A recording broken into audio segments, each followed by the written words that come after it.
Salerno gives us a big wave. Al Salerno will be calling balls and strikes. Tom Haller. Check that. That's Bill Haller. Oh, I get them confused every year. One now catching for the Los Angeles Dodgers after being traded by the San Francisco Giants.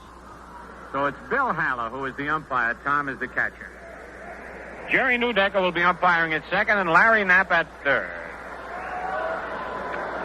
So it seems like a lot of members of the press have changed their tune on the Yankees.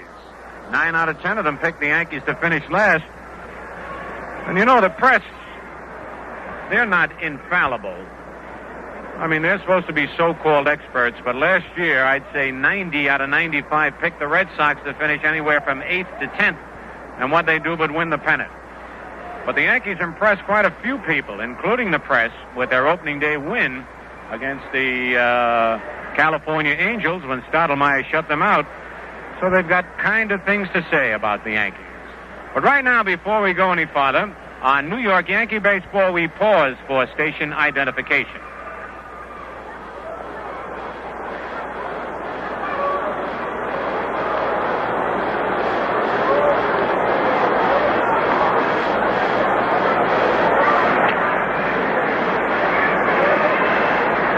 Still waiting for the Yankees to take the field.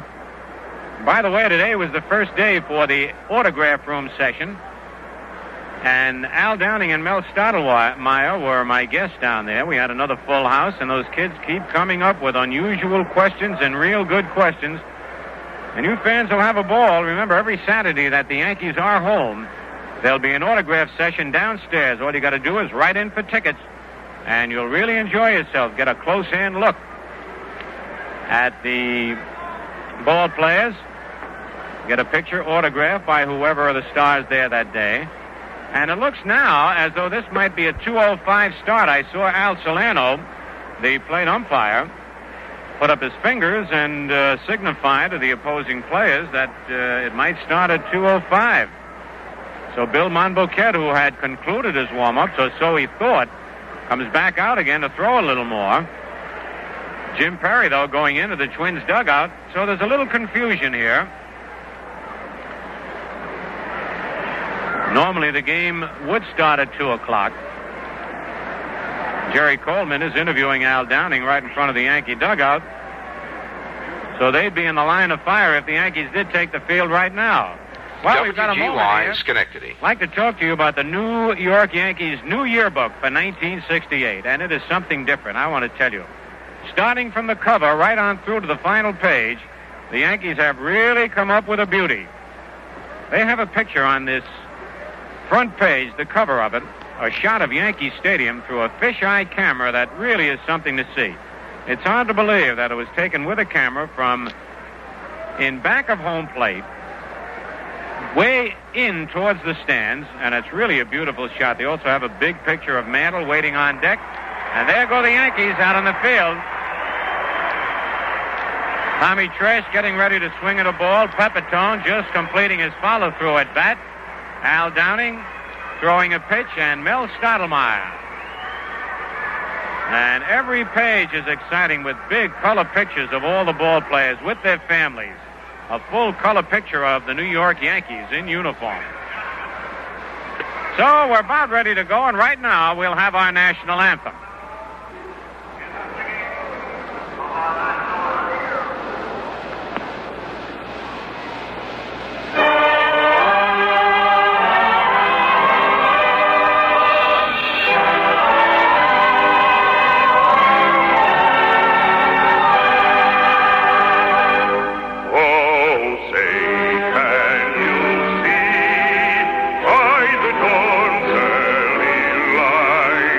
What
the playing of our national anthem, the crowd roars. Monbouquette digging around on the pitching rubber, kicking a little of the dirt and clay out of there to get comfortable. Cesar Tovar will be the leadoff man, swinging a couple of bats in the on-deck circle. And in just about a minute, this game will be underway. Billy Martin is the coach at third base.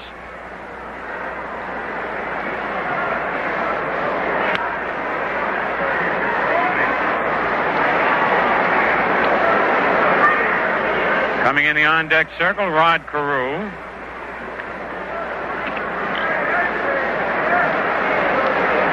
Al Salerno still talking over near the Yankee dugout. Now he's going out. George Case, former base-stealing champion of the American League, coaching at first base. So the Minnesota Twins, who have won 2 and lost none, winning their first 2 games of the year against the Washington Senators, and home runs playing a big part in both those games. As Harmon Killebrew hit one in each game, Bob Allison has 2 home runs. Check that. Allison has 1 and Killebrew has 2. Both Killebrew and Allison have 2 runs batted in each. Here's Cesar Tovar looking for his first base hit of the '68 season. Been up 10 times without a base hit. Moving in at third base is Mike Ferraro as Bill Monbouquette gets ready for the first pitch of the ball game. The windup, he kicks, delivers, and it's right over the outside corner. Strike 1 call. Mambo with that good control. Pepitone not playing too deep in center field, just about straight away. Whitaker not too deep in right. Mambo's next pitch on the outside corner. Strike 2 call. Mambo with a good slider that time. Cesar Tovar was voted by his teammates as the Twins' most valuable player last year. Played 6 different positions and played each one well. 5-0 the count on the little right-hand batter. Mambo ready. Sidearm curve is outside. Trying to waste one or trying to get Tovar to fish for a bad pitch. 1 ball, 2 strikes. Mambo wipes the perspiration with his glove very smartly rather than the pitching hand. There's the pitch, a line drive to his left. Michael up with the ball, fires to first in time. Beautiful play by Gene Michael on a hard hit one-hopper. Michael moving beautifully, effortlessly, seems to glide along the ground. And he's got that good, strong arm, and he had to use it to throw out the speedy Tovar. 1 away. And the batter, Rod Carew. Carew has been about 8 times, 2 hits, 1 double, 1 run batted in, batting .250.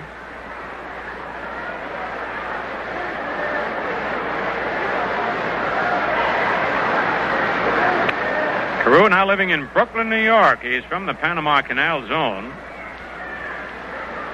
He was the American League's Rookie of the Year last year. A left-hand batter. Ferraro moves in again. Mambo's pitch, slow curve, just outside. Ball 1. On deck, Tony Oliva. He was also the starting second baseman in the annual All-Star game for the American League. You can realize what a job this kid did in his first year in the big leagues. Mambo's fastball fouled, out of play, over the Twins' dugout, back into the crowd. 1-1 the count.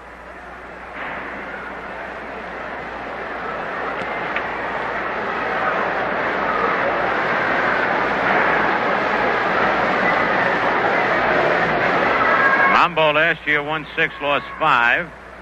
He was 0-1 against the Twins. Has not had too much success against them lifetime. 3-11. There's a curve fouled out of play down the left field line. Picked up by the ball boy down there. And it's 1 ball, 2 strikes. Mambo has really become a spot pitcher since coming with the Yankees. Moves that ball around. Just doesn't fire for the middle of the plate. He hit Carew on the fist twice. Carew has a slightly open stance for a left-hand batter. Stands deep in the box. Pepitone shading him in right center field. Tresh fairly shallow in left field. A 1-2 delivery. Popped down the left field line, but curving foul and back into the stands, out of play. Carew was around first, taking no chances on the ball possibly being fair.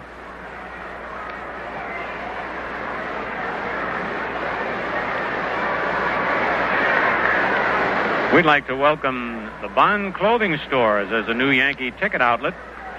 We have 16 stores in the metropolitan area. While you're shopping for your clothes, you can pick up some tickets at the same time. Again, the 1-2 delivery. Ground ball hit to second base. Clarke is up with the ball. Fires to Mantle. 2 out. So 2 up, 2 down, and the batter now, Tony Oliva.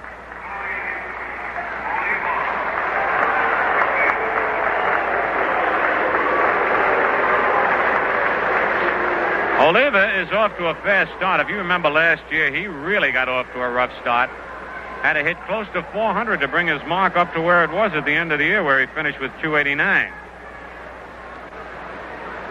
Right now, he's been up 8 times, 4 base hits, 1 double, 1 RBI. 2 out, nobody on, no score. Mambo's first pitch, low and inside, ball 1.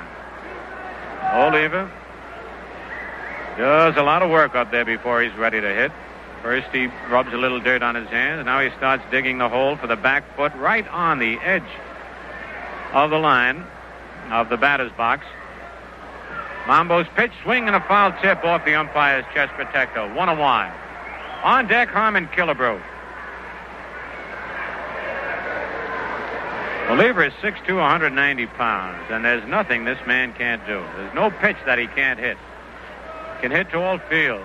Line drives or with power, good speed, good arm, fine outfielder. 1 ball, 1 strike, 2 out, nobody on. Mambo winds. The pitch is punched over. Michael is back there and makes the catch. It looked like he was going to go over Michael's head, but he hit it right off the fist, and Gene backed up and made the play. It's 3 up, 3 down, and the score at the end of 1/2 inning. The Twins nothing. The Yankees coming to bat. I got my friend sitting here today. Yes, sir, the White Owl girl. Tell me, any new rules you'd like to see brought into the game? Only one. I'd give every batter who reaches first base a box of White Owl cigars. How's that going to help the game? Well, more players will try to get to first base. It will make the game more interesting. It sure would. You know, you could have your own rally. 9 guys could end up at first base. But do you really think that would work? I know it would. You know how popular white owls are. You see them everywhere.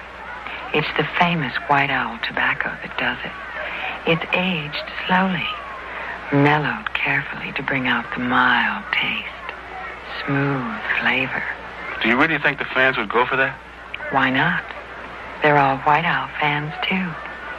They know you get a lot more from a White Owl than just smoke. On the mound for the Twins, Jim Perry, the big right-hander. Perry won 8, lost 7 last year for the Twins. He has won 7 and lost 12 lifetime against the Yankees. Horace Clarke leads off for the Yankees. Moving in at third base is Cesar Tovar. Horace Clarke was 0 for 3 opening day. Switch hitter, batting left-handed. Here's Perry's first pitch. Outside, ball 1.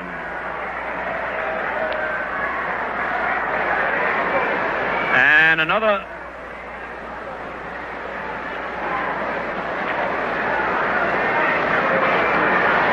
But wait a minute now. It should be 2 balls. Yes, it's 0-2. Horace Clarke stepped out of the box.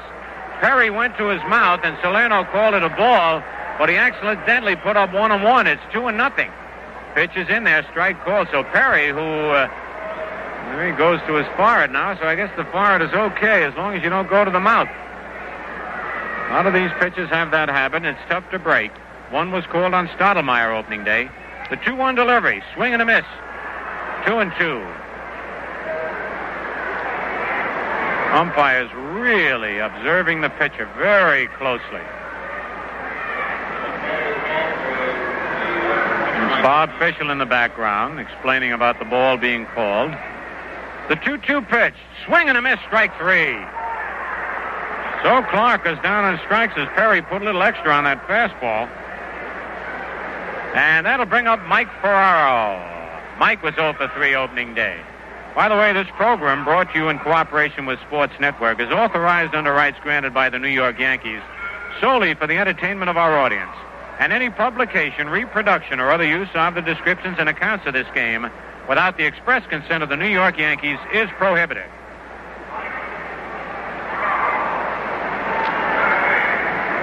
So young Mike steps in.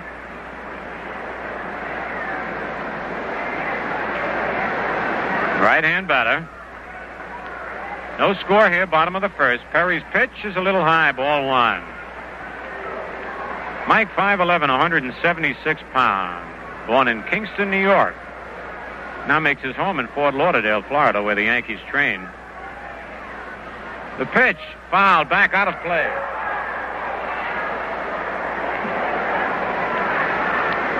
One ball, one strike.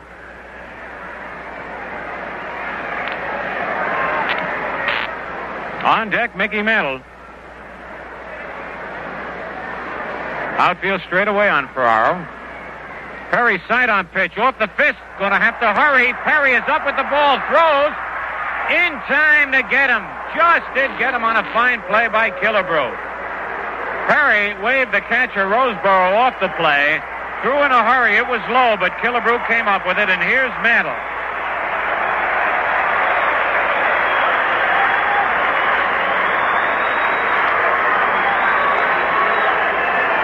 Mickey Mantle was 2 for 3 opening day. Yankees got only 3 hits. Frank Fernandez got the other one. That was the big one, the home run that won the game 1-0. Perry's pitch to Mantle. Outside, ball 1.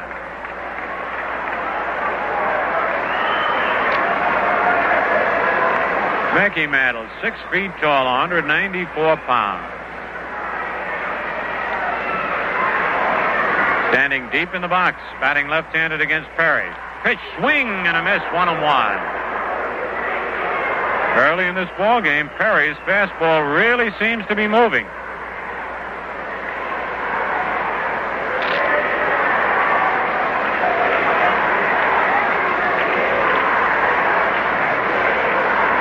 Two out, nobody on. The pitch, a little bit low, 2 balls and a strike.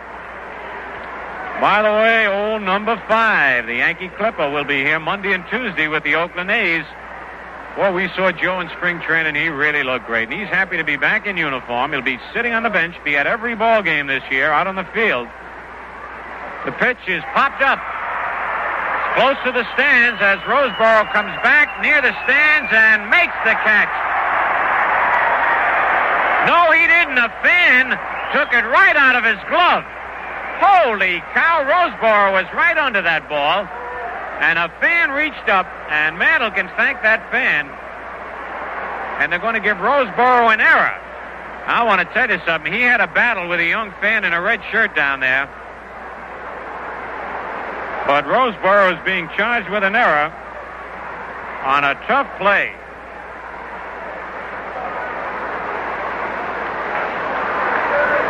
So the youngster got the ball after it bounced off Roseboro's glove. High with the pitch, and it's 3-2.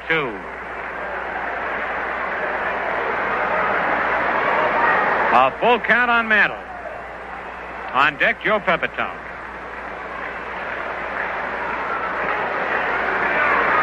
Perry takes a deep breath. Here's the windup. The payoff pitch. Low, ball 4. Mantle gets a base on ball. Good eye by Mickey. That was a breaking pitch on a 3-2 count. And here is Joe Pepitone. Pepitone 0 for 3 opening day. You remember, neither team issued a base on balls in that opening ball game. One of the reasons it was just an hour and 43-minute game. That included a slight rhubarb with Al Salerno, who was the plate umpire. He was at first that day. All right, Mantle leads away. Pitch to Pepitone. Fouled back and out of play. Back in the upper deck, 1 strike on Joe.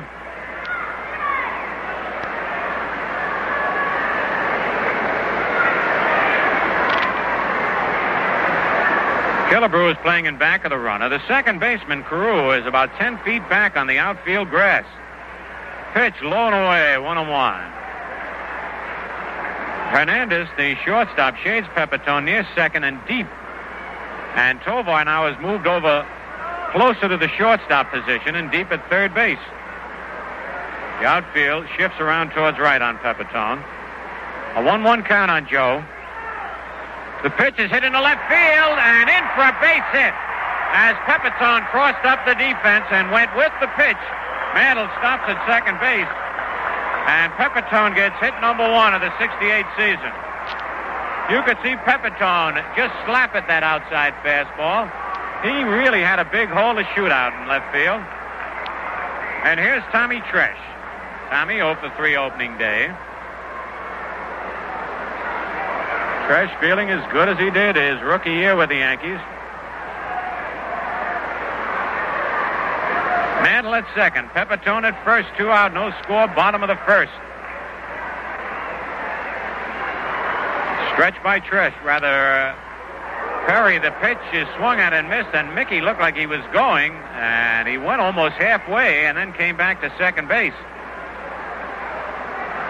And wait a minute, now the ball is going to be called, I believe, as first base umpire Bill Haller gave the sign to plate umpire Al Salerno, and now Cal Irma, the Twins manager, is going out there. And now it's 1-1. A ball has been called on Tresh without a pitch being thrown, and now Haller is walking towards the huddle with Salerno and Cal Irma.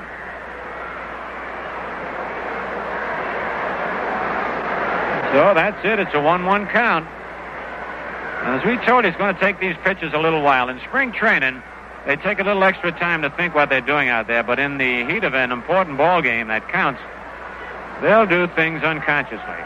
All right, runners lead at first and second. A 1-1 count on Tresh. Pepitone with a big lead at first. Mantle leading away at second base. Perry's pitch bounced foul outside of first, right in the Yankee dugout. 1 ball, 2 strikes. And Bob Shepard, the PA announcer, is explaining again that a ball was called. It would confuse a lot of fans, and I think it's a smart thing having the PA announcer announce these things when they happen on all plays that are controversial. And now Roseboro going out to talk with Perry. Johnny Roseboro, who caught for the Dodgers for so many years.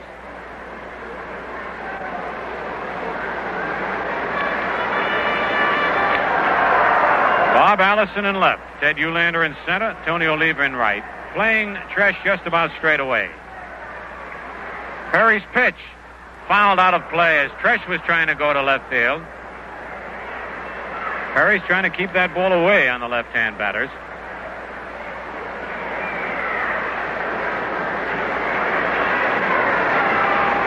Count remains 1 ball, 2 strikes. On deck, Steve Whitaker.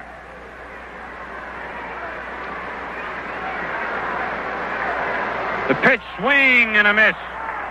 Strike 3. And so Perry picks up his second strikeout for the Yankees.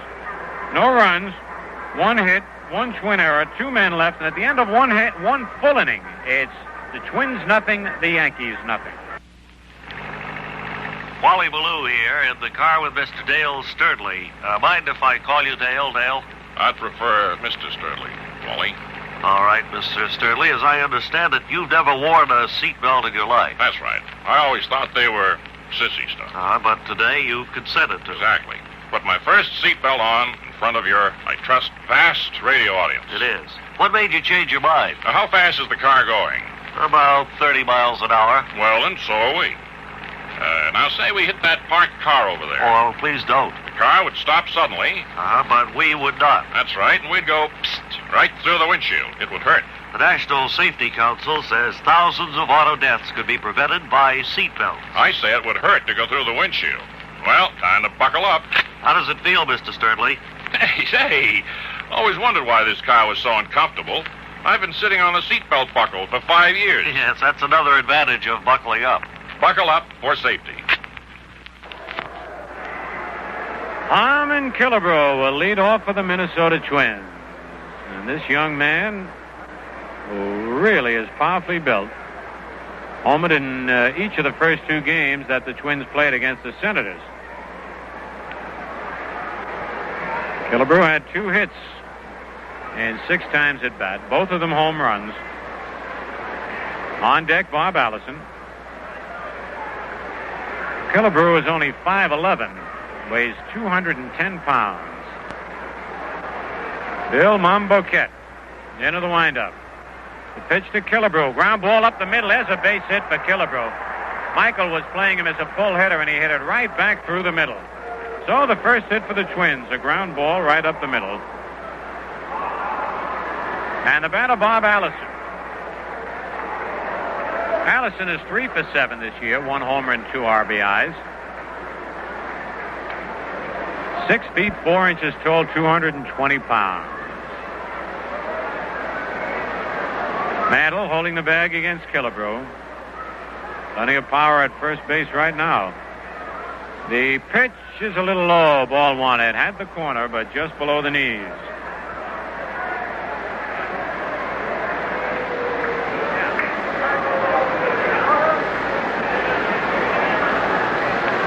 Killebrew with a short lead at first. Mambo's curve is in there. Strike called, 1-1, and Allison was not too happy with that call. A big high curveball that broke down at the last second.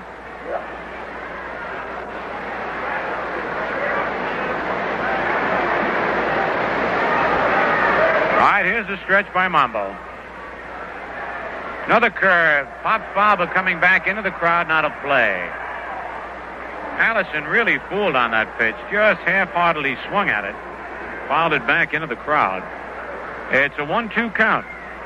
Now, we just learned that it definitely will be Dean Chance pitching for the Twins tomorrow against the Yankees' Fred Talbot.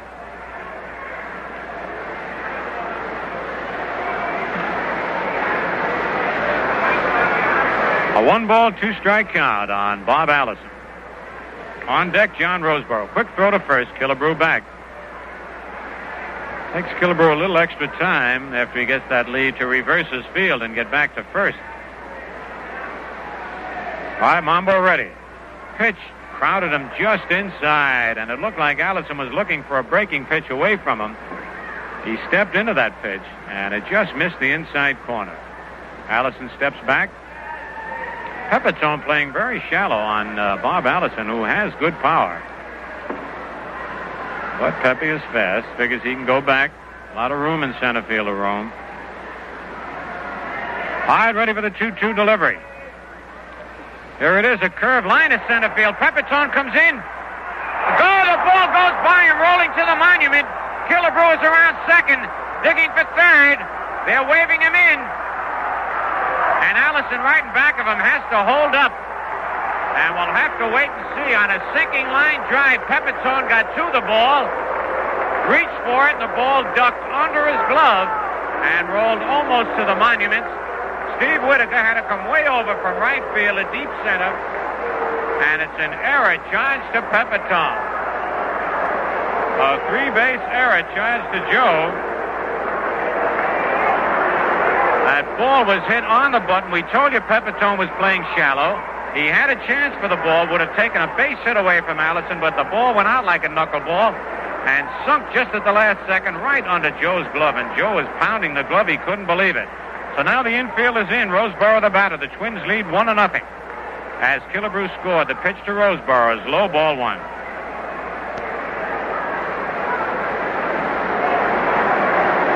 Pepitone, you could see, had ideas of trying to double off Harmon Killebrew, who had started with a crack of the bat and then stopped when he saw Pepitone had a shot to get it. And as a result, Allison almost lapped him. Pitch low, nice play by Gibbs. 2 balls, no strikes. Johnny Roseboro has been up 7 times with 1 base hit. He steps back to look down at Billy Martin, coaching at third. On deck, Ted Uhlaender.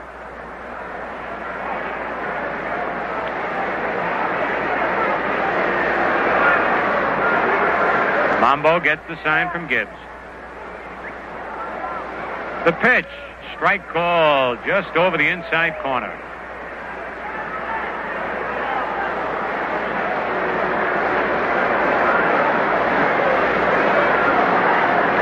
Monbo taking a little extra time. Here's his 2-1 delivery. Swing and a foul. Back to the screen. The count is even at 2-2. Johnny Roseboro has been with the Dodgers. He was with them for a little while in '57 and came up to stay in 1961.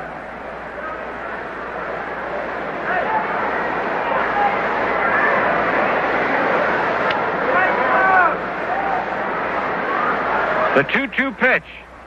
A little bit high, and he held off. It's a full count, 3-2.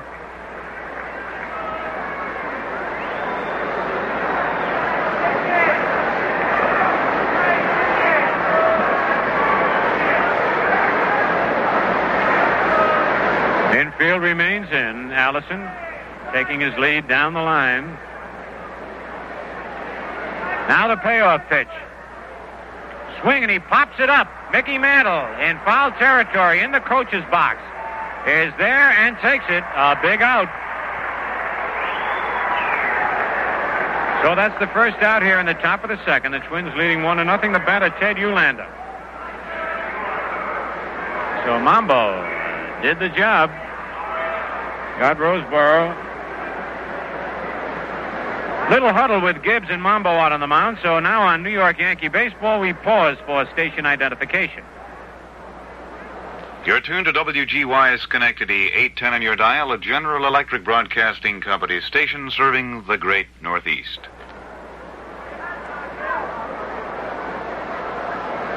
All right, Ted Uhlaender with the infield in, and Uhlaender a good bunter. He'll have to be on the alert.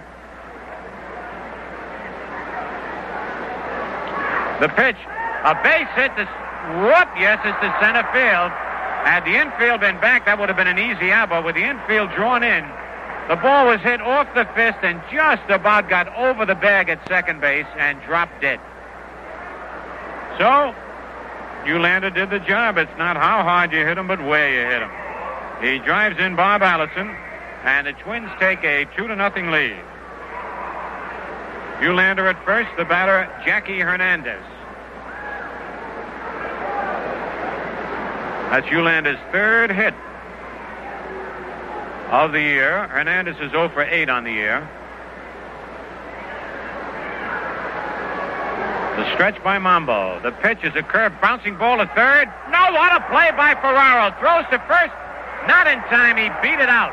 Ferraro made a tremendous play as the ball went over the bag. He backhanded it, but we lost the play when he started to throw to second base, so he couldn't get Uhlaender, and then threw to first base and just missed getting Hernandez. So that's a base hit, an infield single. Runners at first and second, and the batter, Jim Perry. And that was quite a play by Mike Ferraro, reminiscent of the first ball hit of the opening day when Paul Shaw hit one like that. Fernandez made a great backhand play and then threw it over Mickey's head. All right, runners at first and second. 1 out. Twins lead 2-0 in the top of the second. And the Yankees looking for the possible bunt as Ferraro is in at third. Runners lead off first and second. The stretch, the pitch. He swings and misses. Strike one.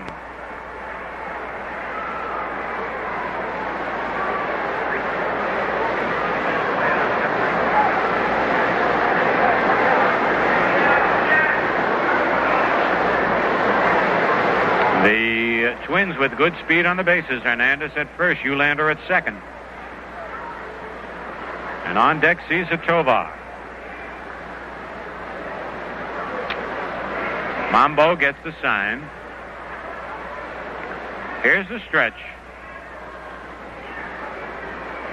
Look at the runner at second. The pitch is outside. Looked like it might be a pitch out. 1-1. Perry is a switch hitter. He's batting left-handed against Monbo. He has a brother in the big leagues with the Giants, Gaylord Perry. Hyde ready for the 1-1 pitch. Here it is, and it's hit deep to right field. Whitaker going near the line, near the wall, makes the catch right against the barrier. Tagging up and going to third base is Uhlaender. Holding at first is Hernandez. And that one looked like it might go all the way. Whitaker played it very well as he got to the base of the wall and knew how far back he could go. So now there are runners at first and third with 2 out, and the batter Tovar, who was robbed of a base hit in the first inning on a fine play by Gene Michael.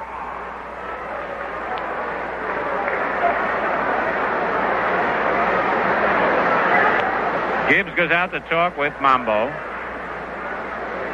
In this situation, they could have a possible double steal, and Gibbs wants to make sure that the play he has set up, whether he'll throw hard back to Mambo or let Mambo have the ball go through to whoever is covering. All right, here's the stretch. The pitch, ground ball hit to second base. Clarke is there, up with it, flips to Mantle, in time for the out. The Twins come up with 2 runs on 3 base hits. 1 Yankee error, 2 men left. At the end of an inning and a half, Minnesota 2, New York 0.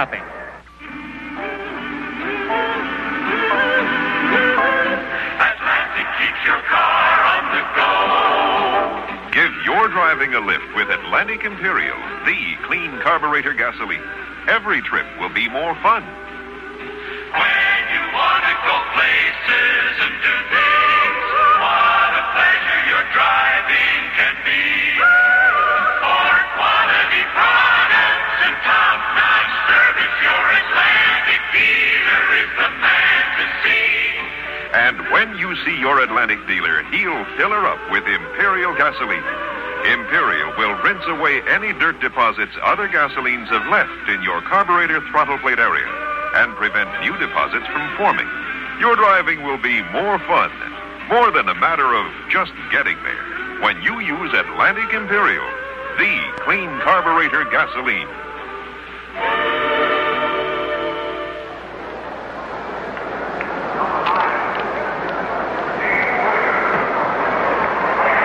Steve Whitaker leads off for the Yankees here in the bottom of the second with the Twins leading 2-0. Steve up for his first time here in this 1968 season. And now the outfield shifting around on Steve, playing him strictly as a pull hitter. It'll be Whitaker, Gibbs, and Michael to face Jim Perry.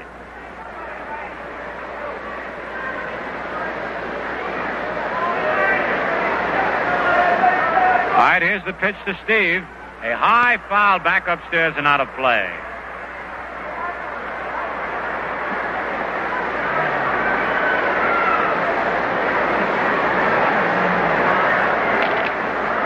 Yankees have only 2 right-hand batters facing Perry in this game, Mike Ferraro and Bill Monbouquette. The rest are all batting left-handed. The 1-strike pitch hit down the left field line. Allison moving over near the line, and one hands it in fair territory.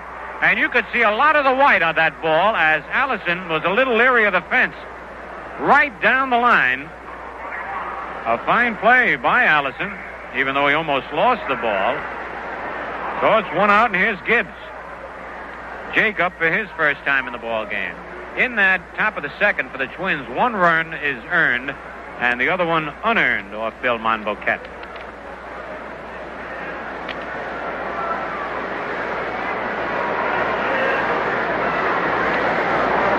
Perry pitches to Gibbs. He runs up to bunt, takes it, strike call.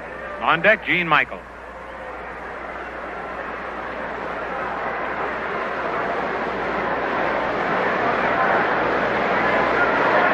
Jake choking up about an inch on the bat.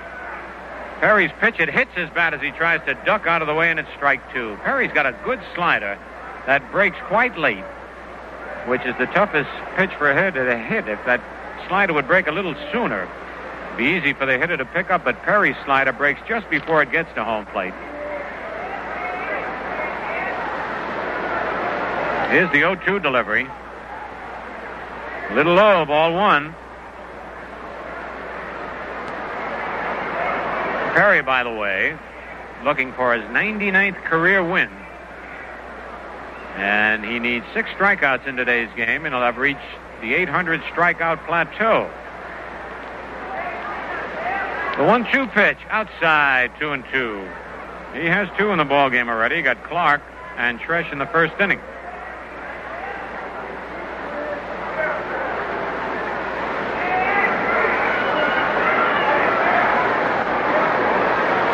All right, Perry rocks back. Short windup. Pitch is popped in the air. The second baseman, Carew, backing up on the outfield grass, is there, and he's got it. 2 away. Jake hit the slider right off the hands that time. The batter, Gene Michael. Gene 0 for 3 opening day.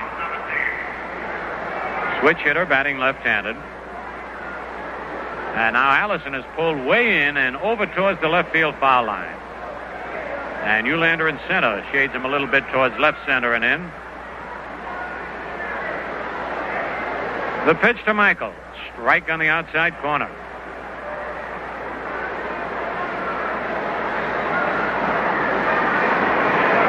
The Yankees play the Twins again tomorrow afternoon.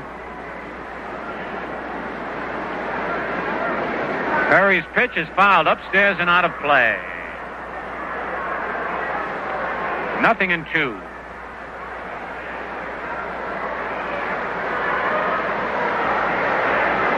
Game time, 2 p.m. tomorrow.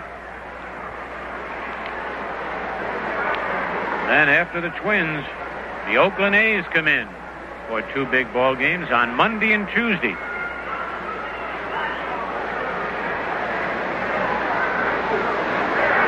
The pitch is outside, 1 ball, 2 strikes.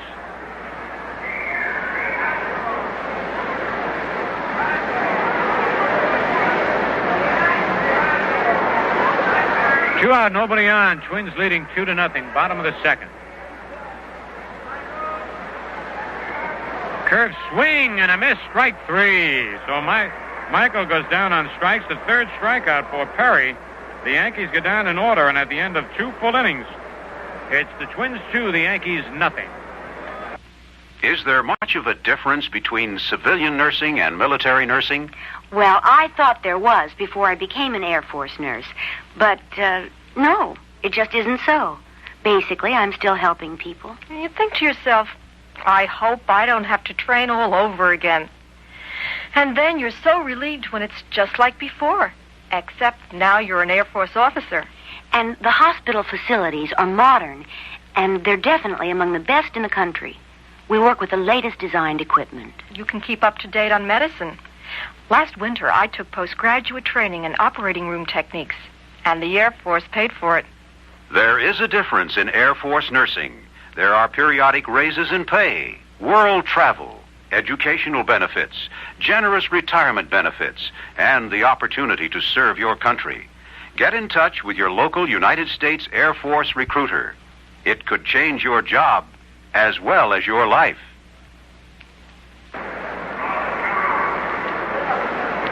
For the Twins, it'll be Rod Carew, Tony Oliva, and Harmon Killebrew to face Bill Monbouquette.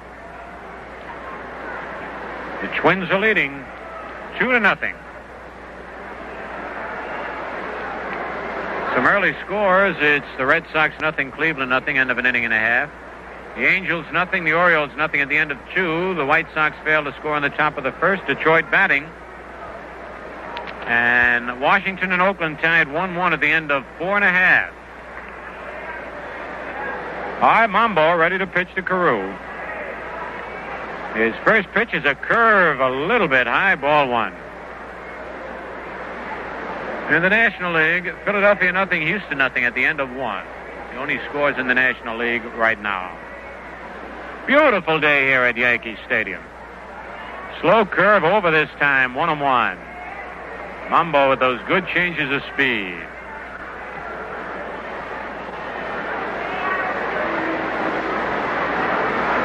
Pepitone is shading Carew over towards right center field.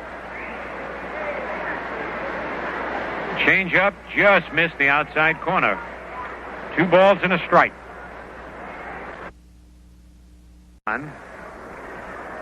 Mambo takes too much time, so Oliva asks for time at the plate. Now he's back in.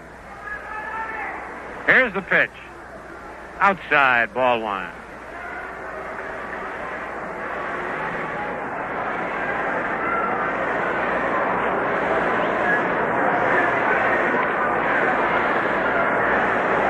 Tony Oliva. Monbo's pitch is inside, ball 2-0. Oliva batted .289 last year, had 17 homers, 83 RBIs, and the Twins asked him to take a cut. Now, that's only because in the 3 preceding years, he had batted .323, .321, and .307. Monbo's pitch inside, ball 3-0. So a 3-0 count on Oliva. And with Monbo's good control, and the way Oliva doesn't like to take base on balls, he'd probably take one pitch. Don't bet that Monbo won't walk him. The 3-0 pitch is high and outside, ball 4. First walk given up by Monbouquette. Here's Killebrew, who singled up the middle his first time at bat, and later came around to score.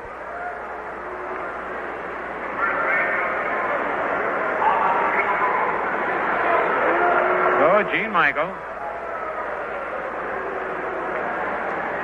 playing him to pull. Looks like Clarke will be covering all the way if Oliva should try and go.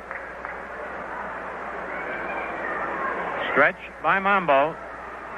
The pitch is fouled back upstairs and out of play. On deck, Bob Allison.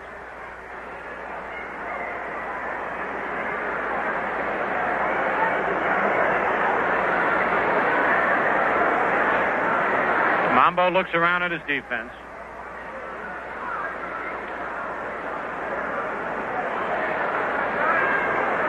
Oliva with a good lead at first base. Twins 2, Yankees nothing here in the top of the third. One man out. Pitch by Monbo. It was a pitch out, but Oliva was not going. That's the second pitch out that the Yankees have tried, but nothing was on either time. And it's possible that the Yankees might think they have Billy Martin's steal sign or hit and run sign. But they don't have it yet. All right, Monbo checks Oliva. Throws over there. Tony is back. Plenty of time.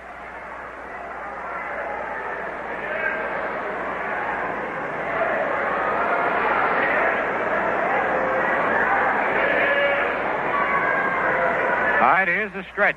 Another throw over there, and Oliva is back.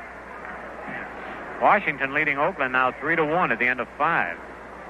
And Detroit leading the White Sox 1-0 into 1. Monbo's pitch, a curve, bounced slowly to third base. Ferraro comes up with it, has to go to first in time to get Killebrew. Oliva moves down to second base. 2 away, and here's Bob Allison.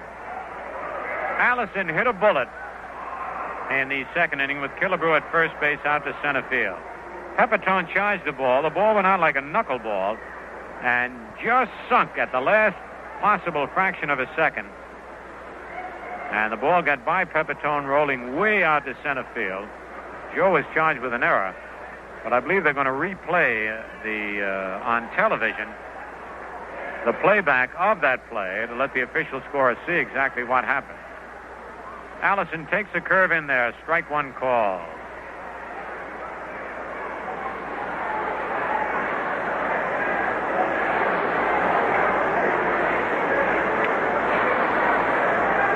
Michael playing deep at short and over towards the hole. Clarke's deep at second, but shading Allison towards second base. Tony Oliva with good speed and a good lead at second. The stretch by Monbo. Looks back at the runner. The pitch is foul to the left of the plate. Strike 2. And again, Monbo starting Allison with a curve outside, then crowding him with a fastball. We have had 2 pitches called balls without a pitcher throwing the ball in this game by Al Salerno. Both off Jim Perry of the Twins.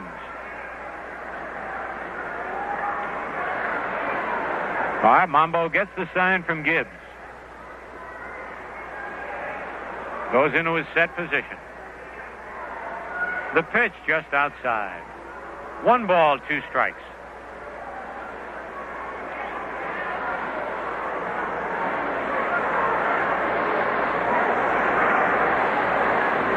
All the clubs in action today.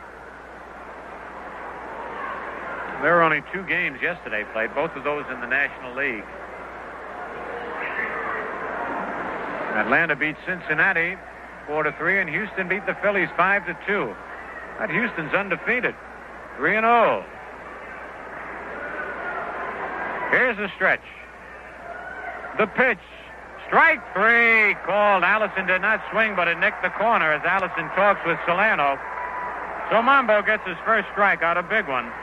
For the Twins, no runs, no hits, no Yankee errors, 1 man left. At the end of 2.5, Minnesota 2, New York nothing. One of the nice things about owning a new car is the peace of mind you receive knowing that a full warranty protects your car in case of any trouble. But it's very important to protect the warranty on your new car by following the requirements for regular service and checkups. And these checkups and servicing must be made by someone the manufacturer can rely on to do the job right. Now, that's where your favorite Atlantic dealer comes in. When you see the new car warranty poster at your Atlantic station, drive in and have your car serviced. You'll receive a certified record of service which will be accepted by leading car manufacturers as unquestionable proof that the work has been done by experts and nothing was overlooked. So protect your new car warranty so it will protect you and your new car. Always look for an Atlantic station with a new car warranty poster displayed. Then drive in for service so good it's guaranteed, recognized and accepted by every leading car manufacturer. It's Atlantic's dealer car warranty service. We get ready for the bottom of the 3rd, and for the Yankees, it'll be Bill Monbouquette leading off. Mambo taking a little time to come up to home plate. Frank Crissetti coaching at 3rd, Whitey Ford at 1st for the Yankees. On deck, Horace Clarke.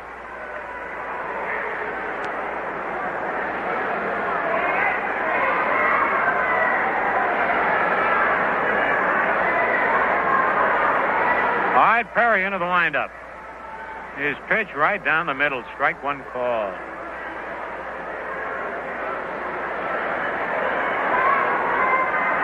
Outfield very shallow on Mambo. Perry's next pitch just outside, 1-1.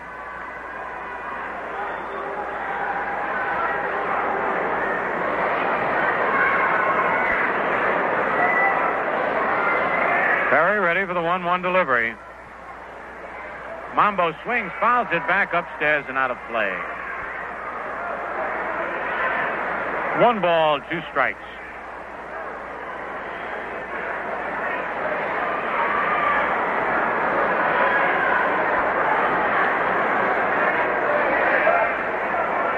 Couldn't ask for better weather.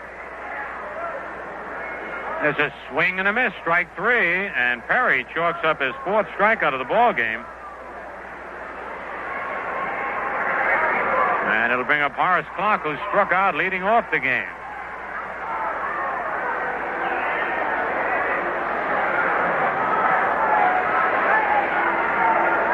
On deck, Mike Ferraro.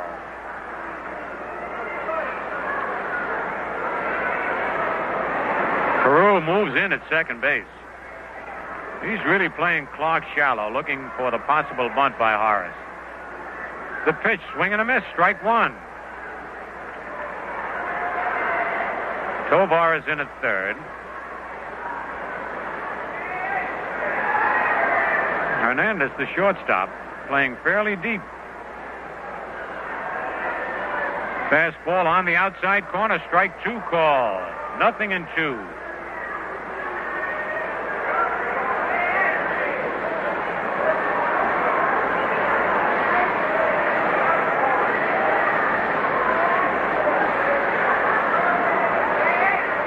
All right, Perry ready.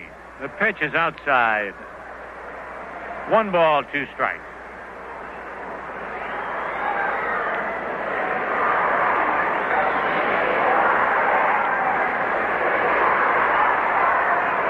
All right, Perry, another windup. He kicks. The pitch, a bouncer right back to the box on one hop. Easy flip to Killebrew. 2 out. And that brings up Ferraro, who bounced out to the pitcher in the first inning.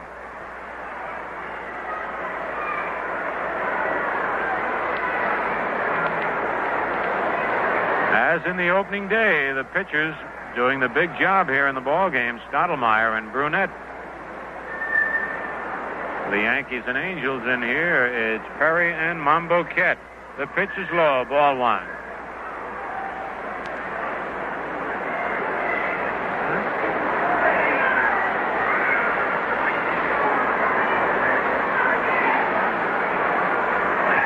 Here's the 1-0 pitch. A foul at the plate. 1-1. Well, we told you it was a beautiful day today, but we didn't know how beautiful till just now. Sandy Alpert, our engineer, is notified that it's a new record for the temperature today. It's 82 degrees right now. In 1945 on this date, it was 81, and that was the previous high, but 82 right now and could go higher. The pitch, swing and a miss. Strike 2, 1 ball, 2 strikes.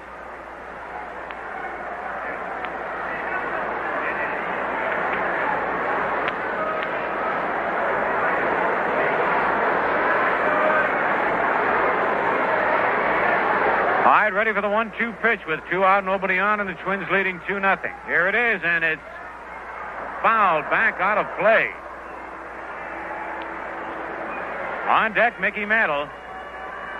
Well, there's the first charge bugle call of the year.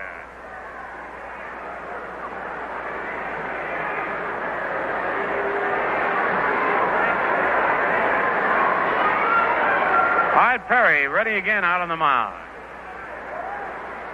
His pitch is low. Count is even at 2-2.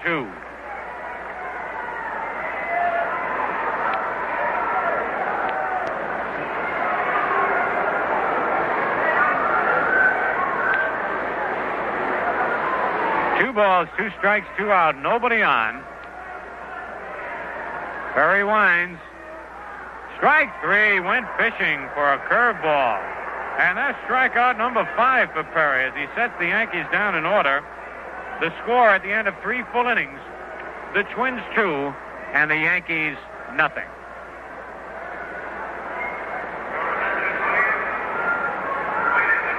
On the scoreboard, it's the Red Sox 1 and the Indians nothing at the end of 2.5. Wazlewski against Harga, Enrico Petrocelli home in the 3rd. Angels nothing, Baltimore nothing, end of 2.5. McLaughlin against Harden. Detroit 1 and the White Sox nothing, end of an 1.5 innings. Peters against Sparma.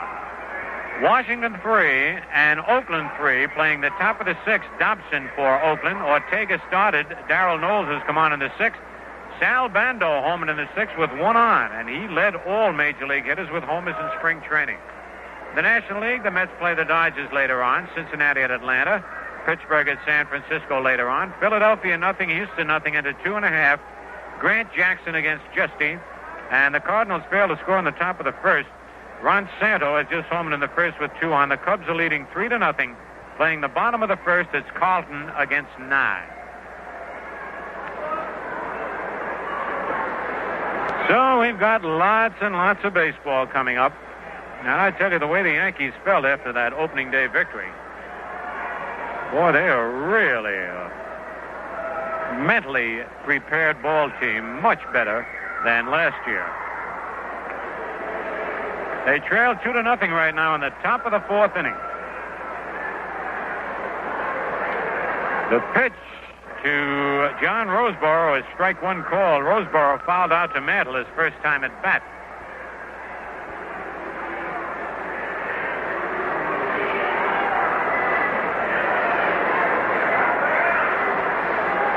Inside, 1-1.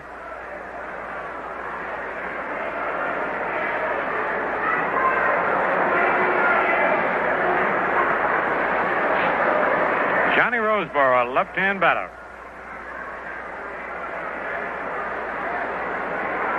Bill Monbouquette into the windup. Change-up, lined up, base hit in the right. Wait a minute, Whitaker comes on and makes the catch. Holy cow, was that ball tagged? It looked like it was going to drop in short right field. and suddenly seemed to take off, and Whitaker came from nowhere and made the catch. That ball was hit similar to the one that Allison shot at Pepitone. Well, I don't believe Roseboro has ever hit a ball harder than that in his career. Here's Uhlaender, who dumped a single just over the bag at second base his first time up to drive in a run.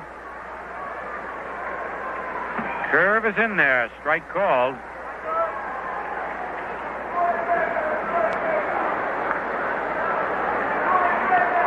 Twins scored both their runs in the second inning. On deck, Jackie Hernandez. Mambo's fastball is a little bit low. 1-1.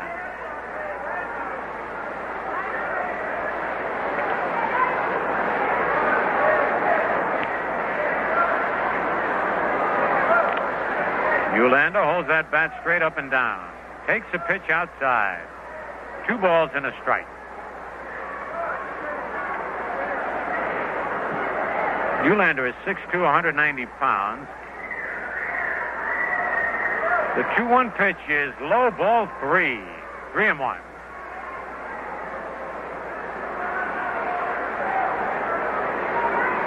Last year, Uhlaender batted .258.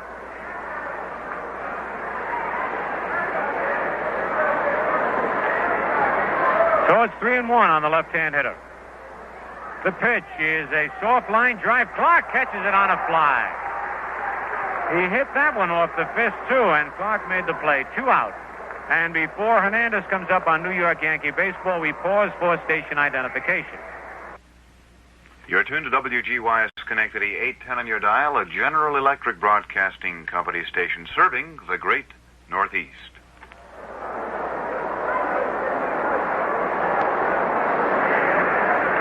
Hernandez beat out an infield hit. Hit one over the bag. Ferraro made a nice backhand stop. Couldn't throw him out. It's a high fly to center field. Pepitone moves back. Now comes in and makes the play. So it's 3 up, 3 down. And at the end of 3.5 innings, the Twins 2, the Yankees nothing. Driving can be a humdrum sort of thing. Or it can come alive. The world you drive through is alive. Things are happening all around you. Enjoy them. Atlantic Imperial can help.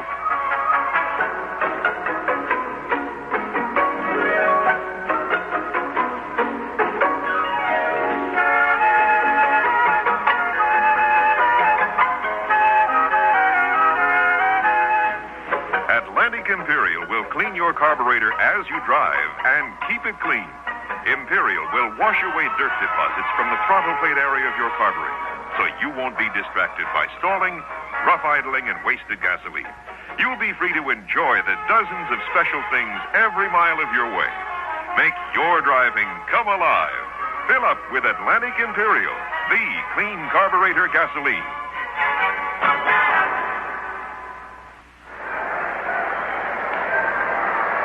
All right, Mickey Mantle will lead it off. Just talking about one great ball player, Joe DiMaggio, and here's another one, Mickey Mantle. Mickey walked his first time at bat.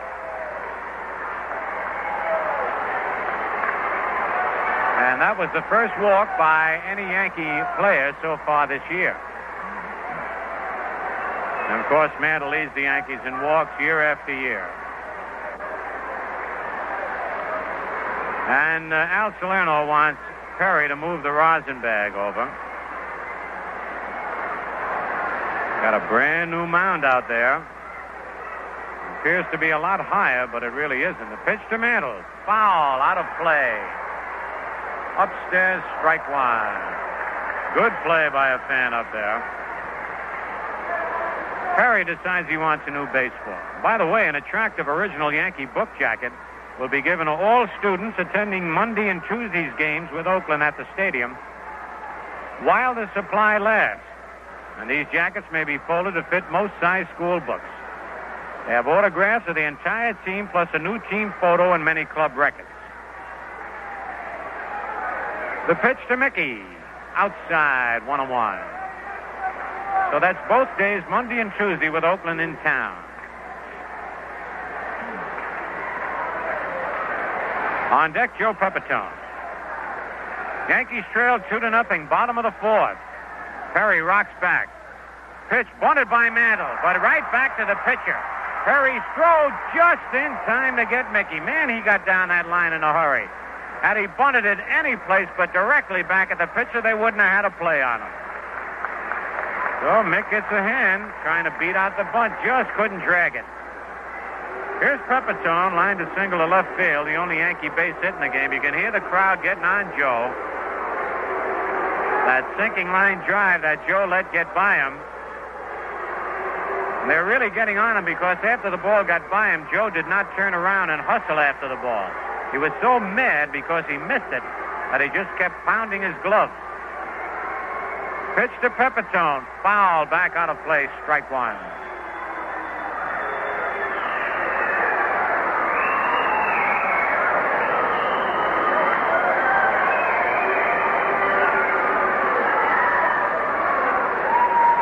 One out and nobody on. Here's Perry's one-strike pitch. A foul coming back and into the crowd out of play. 0-2 on Joe. Oakland came up with 4 runs in the top of the 6th and lead Washington 5-3 at the end of 5.5. The 2-run homer by Bando, a big blow. Fans ought to come out and see this youngster. He must have really improved.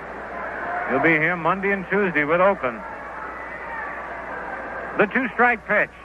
A foul off Joe's foot. Solano looks at it and keeps it in play. 1 out, nobody on. 2-0, the Twins lead. We're in the bottom of the 4th.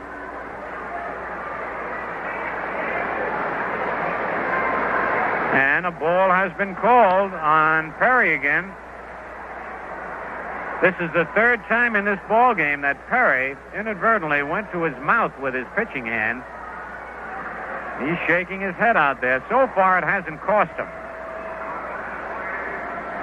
The 3rd time in the ball game.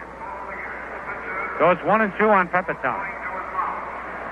The pitch hit deep to right field. Way back near the bullpen. Oliva back there and makes the catch right in front of the bullpen. He couldn't go back another step. Oliva made a fine play, got back there in a hurry, and over to his right and just in front of the Yankee bullpen. So it's 2 out.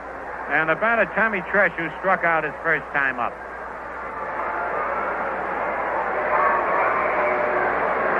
Oh, Pepitone just couldn't get around on that ball.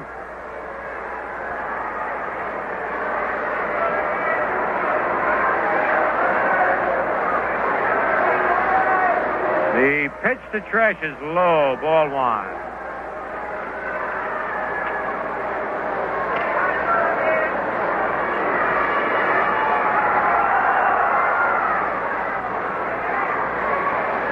Perry's next pitch is hit in the air to right center field. Oliva digging over. He's there and makes the catch. So for the 3rd inning in a row, the Yankees go down in order. And the score now at the end of 4 full innings, Minnesota 2 and the Yankees nothing. Hi, fans. I want you to meet a friend of mine, the Whiteout girl. You know, I've been expecting you. Of course. You always find me where the men are. Tell me something, then. Are there any rules in baseball you'd like to see changed? I think we ought to change the 7th inning stretch. How do you mean? Instead of stretching, everyone lights up a white owl. A white owl's more relaxing, soothing. The tobacco does it.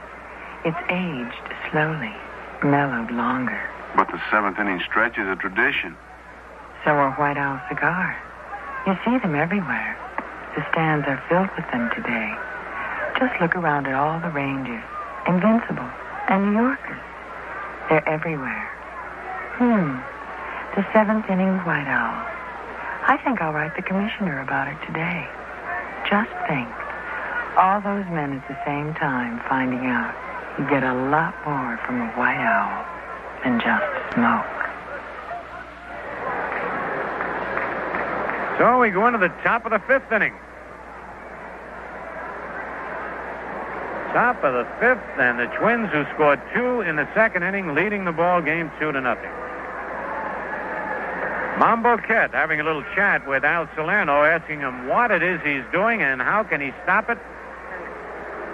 Jim Perry. I said Jim Cott, huh, Sandy? Oh, I said Monbouquette. All right, Monbouquette's out on the mound. Perry fly deep to right his first time up. Hard ground to right at Clarke on one hop. Horace easy throw to first, 1 out. So Perry has hit the ball hard both times he's been to bat. And here is Cesar Tovar. Bounce to short, bounce to second.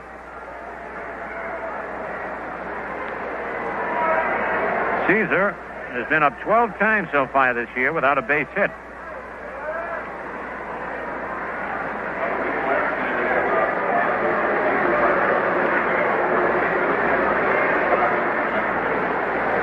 Here's Mambo's first pitch to Tovar. It's a little bit high. Ball 1.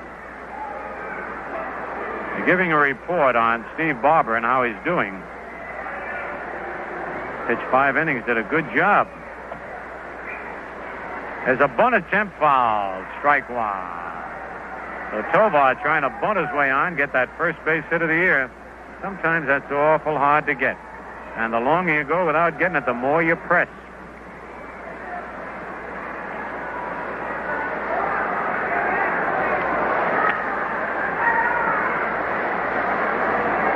The 1-1 delivery. Low and away, 2-1. In the 5 innings that Steve Barber pitched yesterday, gave up 1 hit and 1 walk. And he is considered the possible opening day pitcher for Syracuse, the Yankees farm team in the International League. Here's a hard grounder right at Michael, a shortstop. Up with it. Throws to first in time. Michael almost came up too quickly with his glove that time. It hung right in the webbing. He was right in front of the ball. 2 out, and here is Carew. He's been up twice, both times bounced to the second baseman.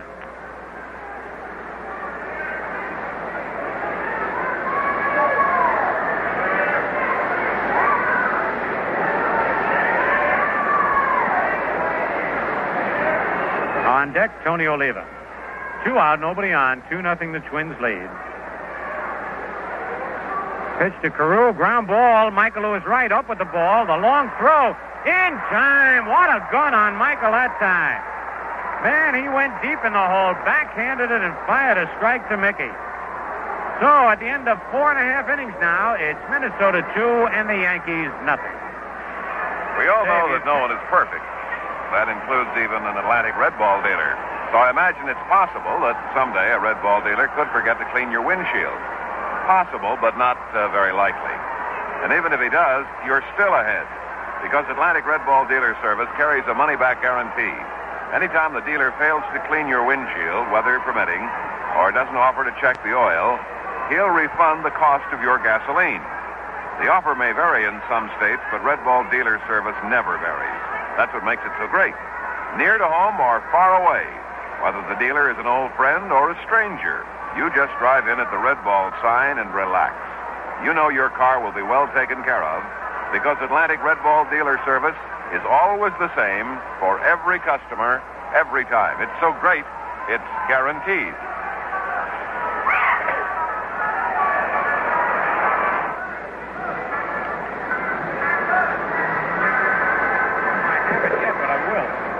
All right, ready to carry you the rest of the way, Jerry Coleman. Okay, Scooter, and we move into the bottom of the 5th inning. It'll be Whitaker, Gibbs, and Michael for the Yankees. And now time has been called. It looks as though Tony Oliva, the right fielder, either is having some trouble with his sunglasses or needs a pair. And I think what happened, he had some out there, but apparently the strap may have broke. Now he's running all the way in, passing the left field foul line past Frank Crissetti. Maybe he just needs a little exercise. But in any event, he has come into the Minnesota dugout from deep right field, and the game momentarily has been held up, which will give us a chance to remind you that tomorrow, Dean Chance will be going for the Minnesota Twins, and for the Yankees, it'll be Fred Talbot. So Al Salerno, the home plate umpire, is over there in the Minnesota dugout. And we are still waiting. And while we're waiting, let's run over the scores. In the American League, Boston leads Cleveland 1-0 after 3.5. Wozlewski against Hargan. Petrocelli had a home run in the third. California and Baltimore scoreless after 3.5. McLaughlin against Hardin. Detroit leads the White Sox 1-0 after 2. Peters against Pharma. Oakland 5, the Senators 3 after 6. Dobson for the Oakland A's, Ortega, Knowles, and Higgins for the Senators. Bando had a 2-run homer in the 6th. And now Oliva has returned to his right field position. We're getting ready for the first pitch by Jim Perry to Steve Whitaker. We'll bring you the National League scores in just a moment. Jim Perry has given up only one base hit. Twins are leading 2-0. Retired 10 straight. Whitaker pops one up, right side, foul territory. Roseboro and Killebrew, a near collision as Harmon Killebrew comes up with it. Johnny Roseboro has a stiff right knee, was out there after it, and Killebrew coming in hard from first base. They nearly collided, but Whitaker is out. One up and one down here in the bottom of the 5th, and that's 11 straight for Perry. National League scores right now. Philadelphia and Houston scoreless after 3.5. Chicago leading the Cardinals 4-1 after an inning and a half. All the other scores, later starts, and one night game, Cincinnati at Atlanta. The Mets are playing in Los Angeles, Pittsburgh at San Francisco in afternoon games. It's ball one to Jake Gibbs. Gibbs, who popped the second in the second inning. Yanks trailing by a pair, 2-0 game, bottom of the 5th. Here's Jim Perry into the windup. Delivers, and it's outside, 2-0. Jim Perry, who has been the 5th starter for the Minnesota Twins the last several years, getting a chance to work in rotation with Jim Cott out of action, the big left-hander who has that tendon pull in his left elbow. The 2-0 pitch to Gibbs. He takes it outside. It's 3-0. Perry, the kind of a guy who's got years of experience and has not pitched too much this spring. He's the kind of a fella you want to stay close to and hope to get in the late innings of the game. The 3-0 delivery to Gibbs. Takes it for a strike right down the middle. Defense shifted to the right for Jake. Tovar at third, Hernandez at short, Carew at second, Killebrew at first, the inner defense. Here's Perry, the 3-1 delivery, and Gibbs takes strike 2, taking all the way. Jake trying to start something by getting on. Right behind him is Gene Michael, and then Monbouquette is scheduled to pitch, or rather to hit after Michael. Should either Gibbs or Michael get on. Okay, now, just about the time Perry was ready to go into his windup, Gibbs stepped out. Jim Perry, 7-12 lifetime against the Yankees. He's 98-82 lifetime in the major leagues. Here's Perry, the payoff pitch to Gibbs. Check swing foul down the left field side, and the count holds at 3-2. Bob Allison in left field, Ted Uhlaender in center, Tony Oliva in right, and John Roseboro, the catcher. Roseboro acquired from the Dodgers, the big man that the Twins wanted. They needed a first-string catcher, and they think they've got him. A big one. Here's the payoff pitch to Jake. Fouled off left side and just missed the boys over on the TV side, Frank Messer and the scooter Phil Rizzuto. 82 degrees today here at Yankee Stadium, a new all-time record, surpassing the 81 for this date, set in 1945. Payoff pitch again, hard ground ball to the second baseman Carew. He's up with it to Killebrew. 2 down. That play going 4-3. Second baseman to the first baseman.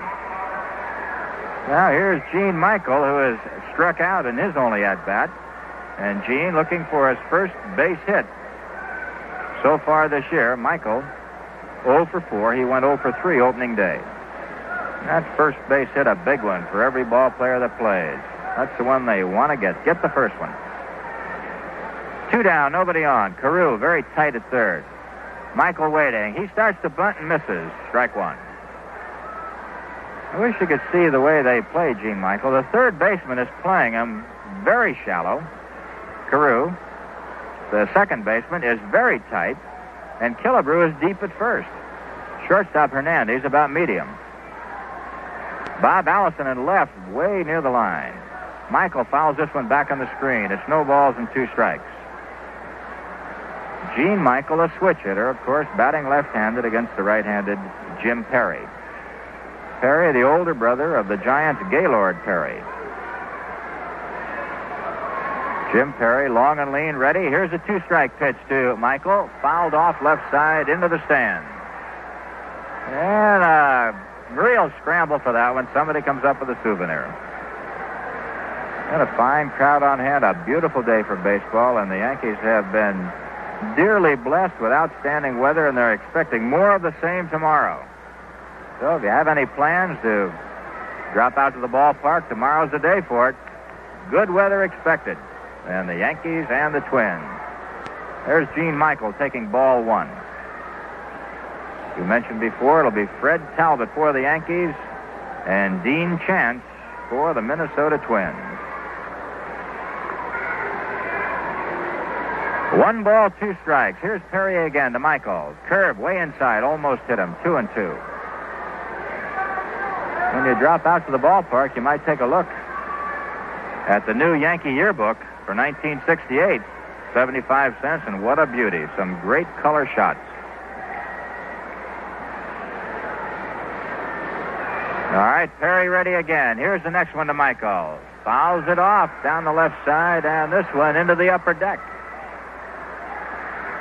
Incidentally, I had a note from a Mrs. Arthur C. Dickey from South Walnut Street in Essex Manor Hotel, East Orange, New Jersey, who wanted to know about the yearbook and if they're ready. And they certainly are, Mrs. Dickey. 2-2 pitch fouled off, right side. The count remains 2 balls, 2 strikes, 2 outs. The Minnesota leading the Yankees 2-0, the last half of the 5th inning. Well, when I got up today, I took one look and I said, what a great day to be alive, and what a good day to watch a ball game. We've been blessed with just some great weather. Now, Al Salerno and Gene Michael are having a little conversation at home plate. Hard to figure out what it's about, but it's over. Salerno, the plate umpire, as the pitch comes in, and there's a drive foul down the right field side. And the count holds 2 balls and 2 strikes, and now Salerno has to call timeout to get some more balls. What you're seeing now, a lot of foul-offs by Gene Michael, could possibly indicate that Jim Perry might be tiring just a little bit. In other words, he's not getting rid of the hitters as quickly as he did, and yet he's retired the last 12 straight. Here's the 2-2 pitch to Michael. Fouls this one down the left side. Bob Allison digging for it. Can he get to it? No, he can't. Jackie Hernandez, Bob Allison converging on the ball. The ball dropped about 6 feet inside the stands and then bounced in.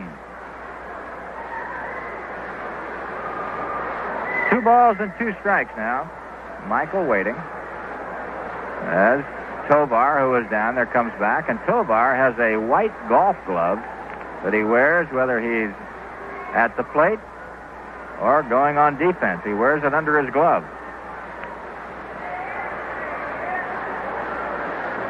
Okay, Perry, the 2-2 pitch, swung on and missed, and it's strike 3, and that's strikeout number 6 for Jim Perry.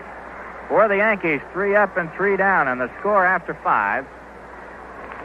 Minnesota 2, the Yankees nothing. August 1936. Jesse Owens, hero of the Berlin Olympics. 100,000 people jammed Berlin Stadium for the 11th Olympiad. Among them, Fuhrer Adolf Hitler. A tense world awaits the outcome. At the end of the first day, the Germans are in the lead. Then, the next day, the tide starts to turn. A young Negro athlete from Cleveland, Ohio, Jesse Owens, wins the 100-meter sprint. Then he wins the broad jump. Next, the 200-meter. And finally, in the 400-meter relay, he helps set another Olympic world record. Jesse Owens wins 4 gold medals for the United States to emerge the outstanding performer of the Berlin Games. Outstanding performance pays off in the United States Army, too. Ability, aptitude, leadership are quickly recognized. If you're good enough to get in, a proud future can be yours in the new Action Army.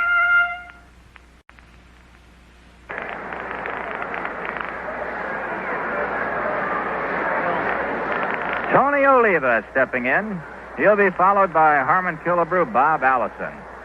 So Bill Monbouquette, who trails 2-0 going into the top of the 6th inning, has the meat of the Minnesota batting order coming up. Oliva, Killebrew, and Allison.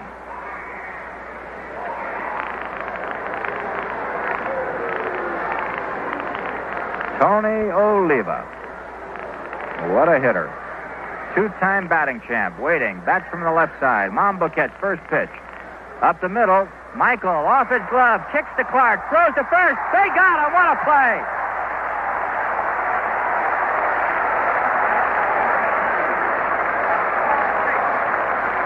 Well, I'll tell you one thing. I know they didn't plan that one, but it happened. Gene Michael, moving towards second, got his glove to the ball. It kicked off his wrist right to Horace Clarke, who unloaded in a hurry to Mantle. And they got Tony Oliva, the play going 6-4-3.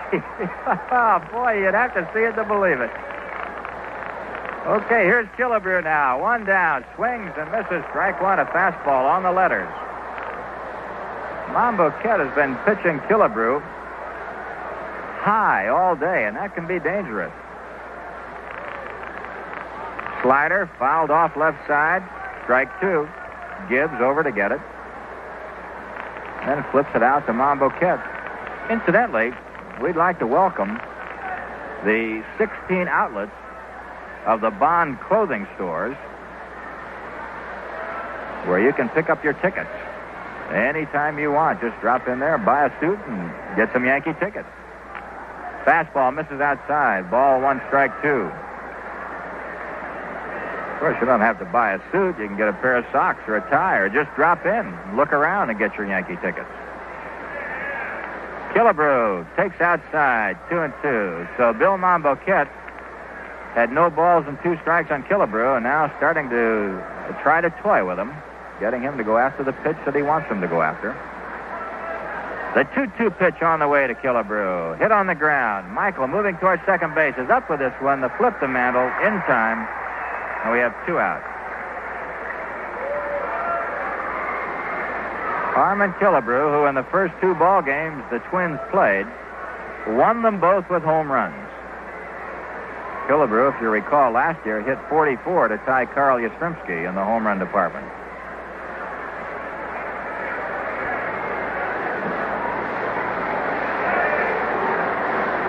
Bob Allison, closed stance, deep in the batter's box, right-hand hitter, waiting. Curve is outside, and it's ball one. Monbouquette had the one bad inning. That was in the second. Gave up a hit to Killebrew. Pepitone made a 3-base error. And a single to Uhlaender, and to Hernandez scored a couple. Ground ball up the middle again. This one gets through. And Pepitone now recovers it as Bob Allison comes up with his first base hit in the ball game. Although I will say, in that second inning, the ball that got by Pepitone appeared, for our standpoint, to have hit the ground before it got by him. And therefore, that error that was charged at Pepitone will hold, but it's possible that Allison may be given a base hit if the official scorer goes down and talks to Pepitone after the game. We'll wait and see on that. Here's John Roseboro. Fastball is high. It's ball one.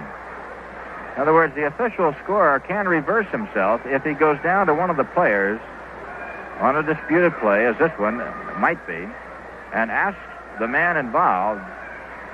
He could change the complete error to a hit and an error for Allison. There's a drive down the right field line, right down the line. It could be close. That ball is just foul, and I mean by a hair. Right down the right field line, 296 feet. It was far enough for a home run, but appeared from here to be just foul.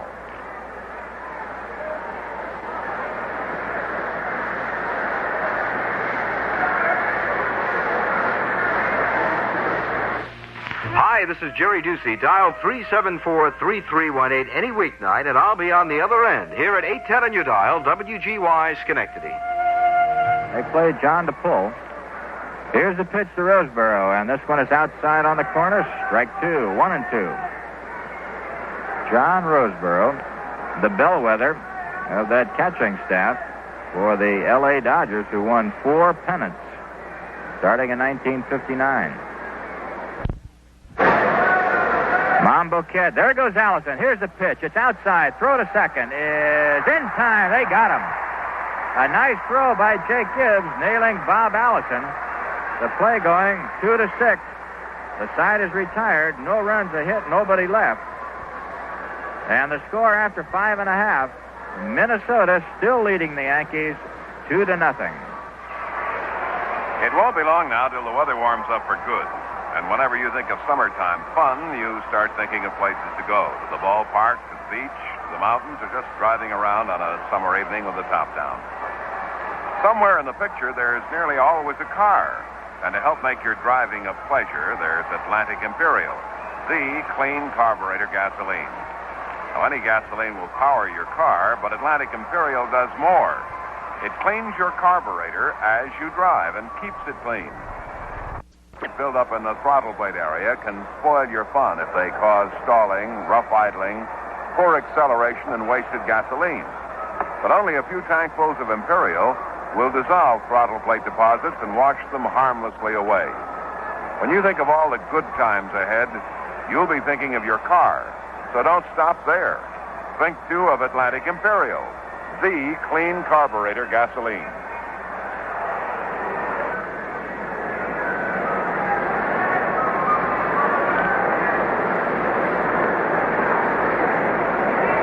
So we're all set to go in the bottom of the 6th inning, and we've got a pinch hitter for Bill Monbouquette, Roy White. While we wait for Perry to pitch to White, we remind you it's New York Yankee baseball. Let's pause for station identification. WGY Schenectady.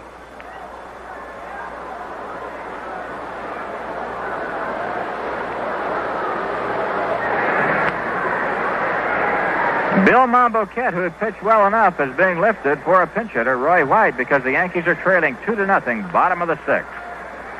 Perry's first pitch to White is hit high in the air, foul down the right field side, and that ball over the roof and completely out of the ballpark.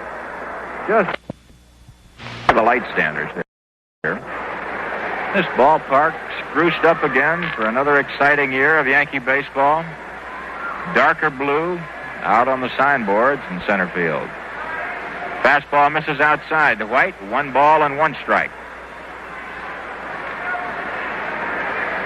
The last strikeout that Perry had, that was Gene Michael, was the 800th of his major league career.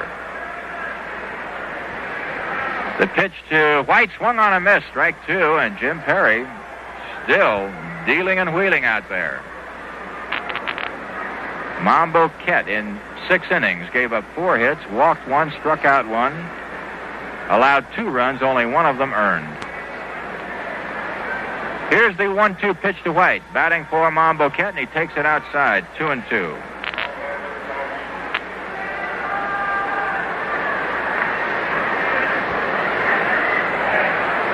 So the Yankees will be coming on with a new pitcher when the Twins come to the plate in the 7th.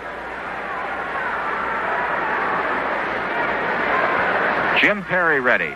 Roy White waiting. The pitch is just outside. It's a full count, 3-2. And Roy White is the kind of a guy you don't want to get on. He can run with the best of them. White was thrown out only once this spring. That was in Mexico City when he stumbled on the way to second. The payoff pitch to White. Ground ball in the hole, base hit. Roy White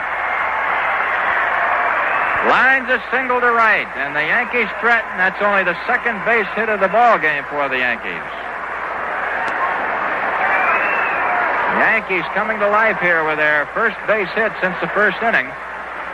And Perry had retired 13 straight batters before White got that base hit. So the Yankees starting to come to life. Here's Horace Clarke now, who struck out and bounced to the pitcher. And these are the speed merchants for the Yankees, White and Clarke. Those are the men that manager Ralph Houck would like to see on the base. The pitch to Clarke is an attempted bunt that he takes for a strike. Rod Carew, the second baseman, is playing almost on the grass, midway between first and second. He's ready for anything. The drag, the push, any kind of a bunt situation. Carew is very tight at second, as is Cesar Tovar at third. Tovar way in at third base. Art White moving off first. The pitch to Clarke, fouled off. No balls, 2 strikes. Horace Clarke out in front of the pitches today. Has not had his timing the way we've seen him. Of course, the Yankees have played only 1 game in exactly a week. The last time they played was against the Pirates on Saturday before the opening day game, which was on Wednesday. So they could be a little rusty. They've had a lot of workouts. Here's a 2-strike pitch to Clarke. It's just outside. 1-2. Nobody out. White at first.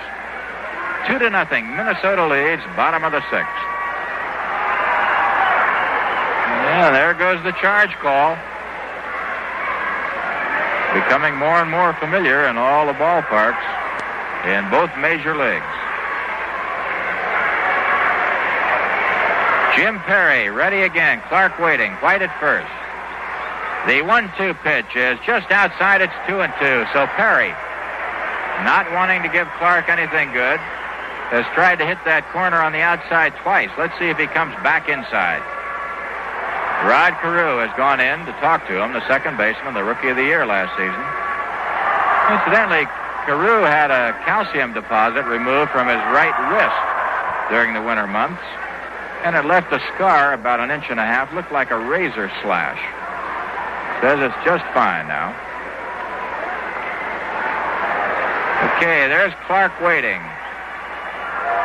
Twins at double play depth. White moving off first. Here's a pitch to Horace. Hits it short left field. Coming on fast, Allison. He's under it. He's got it.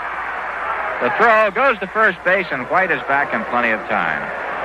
It looked for a moment as though the ball might drop, but Allison was playing Clarke very tight and got to it easily. 1 away. And here is Mike Ferraro, who's looking for his first base hit of the year.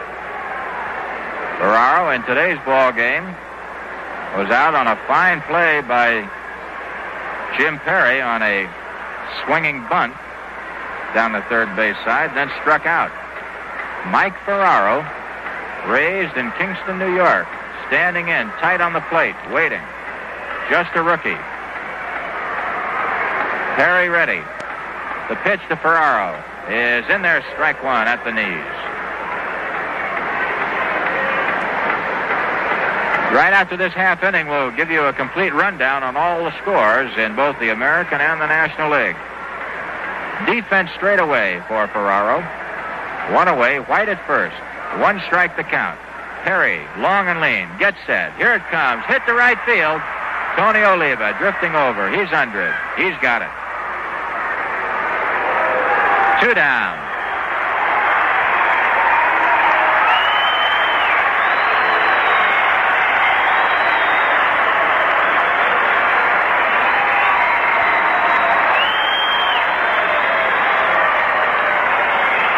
Well, there's no need to tell you who's up there now. It's Mickey Mantle. He really brings these kids to life. Mantle walked and then was out attempting to bunt for a base hit. In the 4th inning, he's 0 for 1. Mickey deep in the box, batting from the left side, holds the bat right on the end. Here's a pitch. Hit down the left side, foul, and out of play.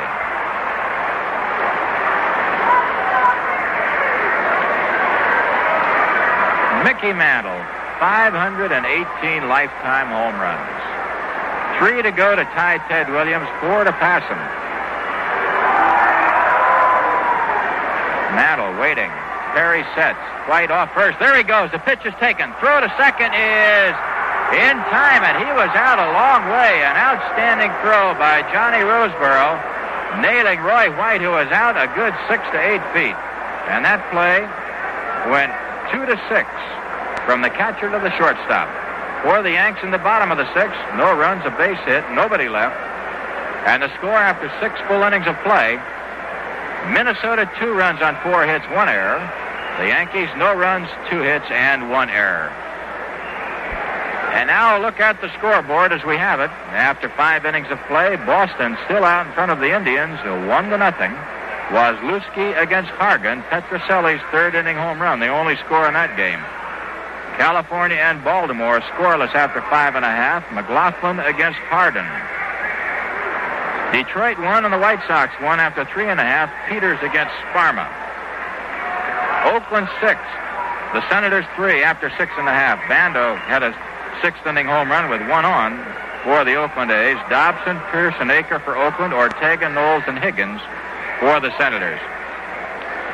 In the National League, Houston, who have won their first 3, lead the Philadelphia Phillies 2-0 after 4.5. Grant Jackson against Giusti. Chicago 4 and the Cardinals 3. That's after 2.5. Carlton against Nye, relieved by Hands in the third. Simpson had a home run for for the Cardinals, and Santo had one for the Cubs. In other games, the Mets are at Los Angeles, Pittsburgh is San Francisco this afternoon, and Cincinnati plays the Braves tonight.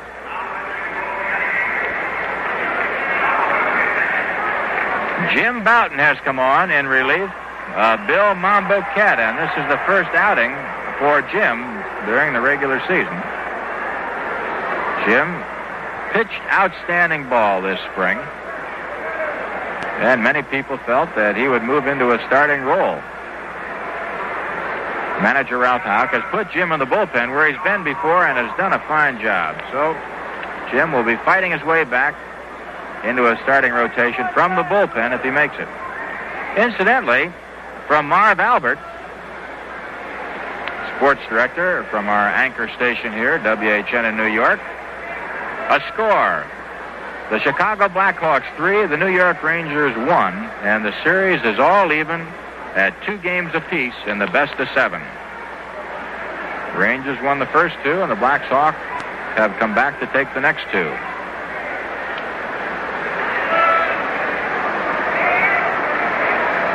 For the Minnesota Twins, facing Bouton will be Roseboro, Uhlaender, and Jackie Hernandez.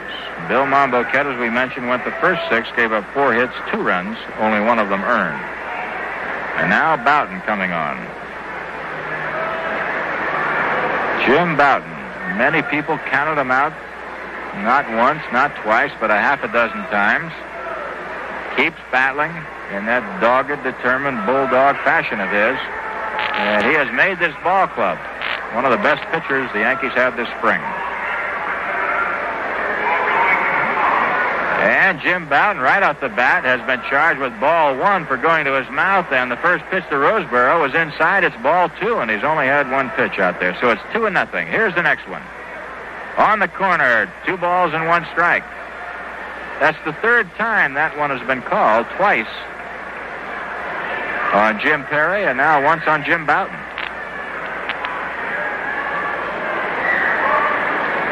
Defense shifted to the right for Roseboro. Roseboro 0 for 2. Hits one sharply down the right field side, foul. Ooh, boy, that ball was pickled.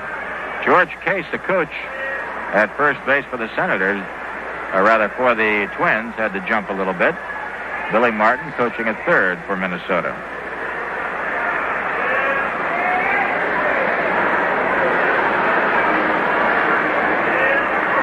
Nothing. Twins leading the Yankees. 7th inning. Bouton ready. Here's the pitch to Roseboro. Curveball is high. It's 3 balls and 2 strikes. Remember, Bouton has only made 4 pitches, but was penalized 1 ball for going to his mouth. And now Jim has walked off the mound on the grass and has gone to his mouth and his face and is rubbing up the ball. And that is legal. Just don't do it within that 18-foot circle out there. Payoff pitch to Roseboro. High. Ball 4. Johnny Roseboro coming up with a base on balls. So Bouton walks the first batter he faces. And that'll bring up Ted Uhlaender.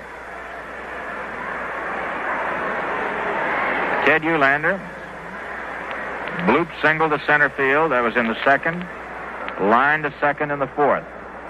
Left-hand hitter waiting as Bouton sets. Here's the pitch. Inside, ball 1. Jim fighting for that inside corner has been missing it. Now he's working on his ankle and his shoe out there, trying to get the heavy clay from between the spikes. All right, Jim ready now. Gets the sign. He works quickly. Here's the 1-0 pitch. Uhlaender hits one to right field. Way back there. Whitaker on the move. Can't get it off the auxiliary scoreboard. Here comes Roseboro in to score. And in with a triple at third base is Ted Uhlaender, and the Twins lead 3-0.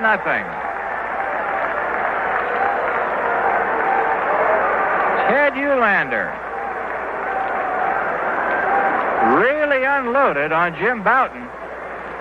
A ball that skipped off the auxiliary scoreboard in deep right center field. So Uhlaender now at third base, nobody out. A run is across, and Minnesota leads 3-0. Base on balls and a triple, and the base on balls proved costly. Here is Jack Hernandez. Had an infield single and then fly to center and takes one outside for a ball. See, that's the first extra base hit in this ball game. Here's the next pitch to Hernandez, and he backs off. Ball 2, 2-0. Ted Uhlaender has driven in 2 of the Minnesota 3 runs. The Yankee infield is in tight. Edge of the infield grass. Hernandez waiting. Bouton delivers. Curveball. Got the corner for a strike. So here in the top of the 7th, the Twins are now leading 3-0. Jake Gibbs behind the plate, slowing things down just a little bit. Ferraro, Michael, Clarke, and Mantle, the inner defense from third to first. Bouton ready. Checking Gibbs. Looks at Uhlaender. Here's a pitch and a curveball. Backs Hernandez away again. It's 3 balls and 1 strike. And now Hernandez is taking a long look at Billy Martin. He's really been looking for a possible squeeze play after each pitch. Here's a 3-1 delivery. Hit deep to left and pulled foul. Down the line, lower deck. Full count now to Hernandez. Minnesota, so far, they've been red hot. Won their first 2. Now lead in this one, 3-0. Yankees won their first one, and they're trailing 3-0. Here's a payoff pitch to Hernandez. Fouled off just above us, and the count holds 3 balls, 2 strikes. Defensively, Tresh is in left, Pepitone center, Whitaker in right. We mentioned before, it'll be Dean Chance and Fred Talbot tomorrow. Chance for the Twins, Talbot for the Yankees. Bouton ready, into the windup. The payoff pitch once again. On the ground, in the hole, base hit, right between Ferraro and Michael. And here comes the 4th Minnesota run. And the Twins now lead 4-0. Still nobody out. And that'll bring up the pitcher, Jim Perry. So Jack Hernandez, 2 for 3. Let's see, Hernandez had not had a base hit until this ball game. So he is now 2 for 11. He came in with an 0 for 8 in appearances to the plate. Now he's 2 for 3 today. On at first, the fast man. Perry squares the bunt and takes it low. Ball 1. Ferraro at third, way in. An absolutely spectacular day here at Yankee Stadium. 82 degrees, a new record for this date. Bouton delivers. Perry bunts this one. Bouton is up with it. It's a good one. The throw is over to Horace Clarke at first base, and down to second on the sacrifice is Jack Hernandez. That play going 1-4 from the pitcher to the second baseman. Cesar Tovar will be the hitter. Incidentally, we have a wire here just received that said, "Luck on the new season to you, Phil Rizzuto, and Frank Messer." And, of course, the Yankee team from all the boys at Mr. Mann's Store of Champions in Newark. Of course, Joe Pepitone has worked over there. Signed, Al Green. There's a high drive, left field. Tommy Tresh near the pole and the barrier, right over in the corner, and he can't get to it. Ball just dropping inside the stands. Tresh was right there and just couldn't get to it. Strike one, Tovar. Played in 164 ball games last year, and that's a major league record. Considered by many to be the most valuable player on the Minnesota Ball Club, even though Harmon Killebrew hit those 44 home runs. In fact, he was voted that award by his teammates. All right, Boughton is ready. Hernandez at second. The one-strike pitch to Tovar in the dirt. A nice pickup by Jake Gibbs, 1-1. Minnesota with 2 across here in the top of the 7th. Lead 4-0. They've got 6 base hits. The Yankees have a pair.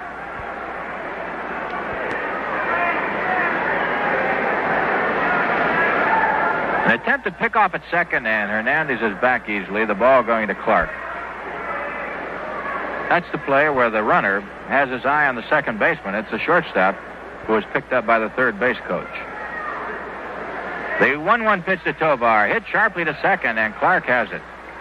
Flips over to Mickey, but moving to third on the play is Hernandez.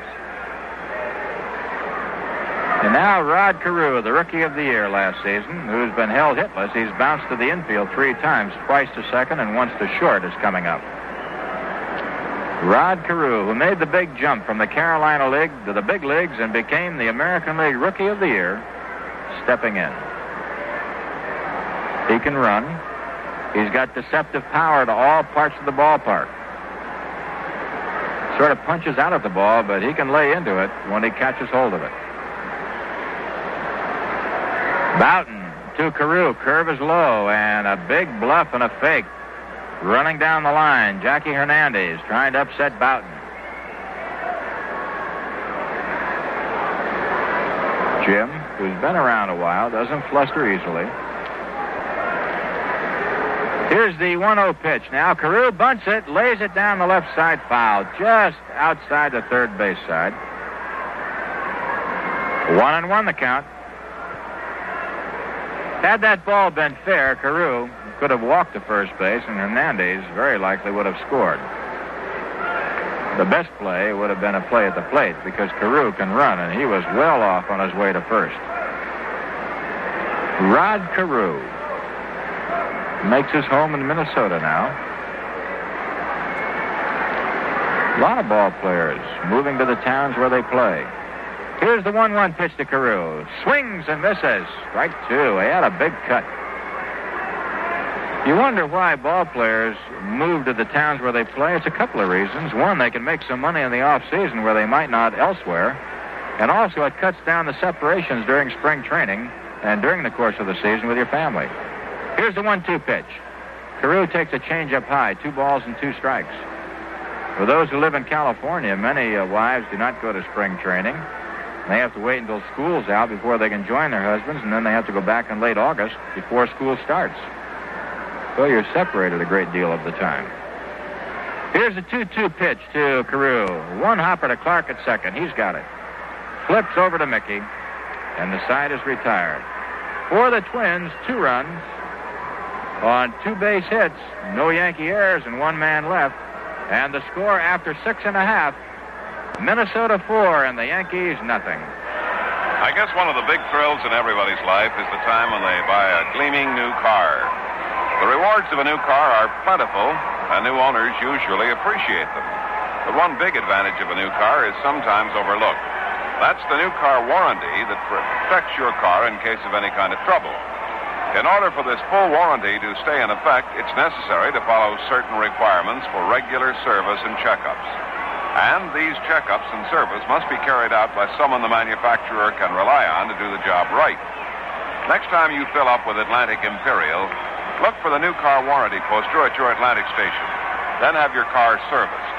You'll receive a certified record of service which will be accepted by leading car manufacturers as unquestionable proof that the work has been done by experts and nothing has been overlooked. So protect your new car warranty so it will protect you. Always look for an Atlantic station with a new car warranty poster displayed. then drive in for service so good, it's recognized and accepted by every leading car manufacturer. It's Atlantic Dealer Car Warranty Service. Mickey is 0 for 1 so far in this ball game.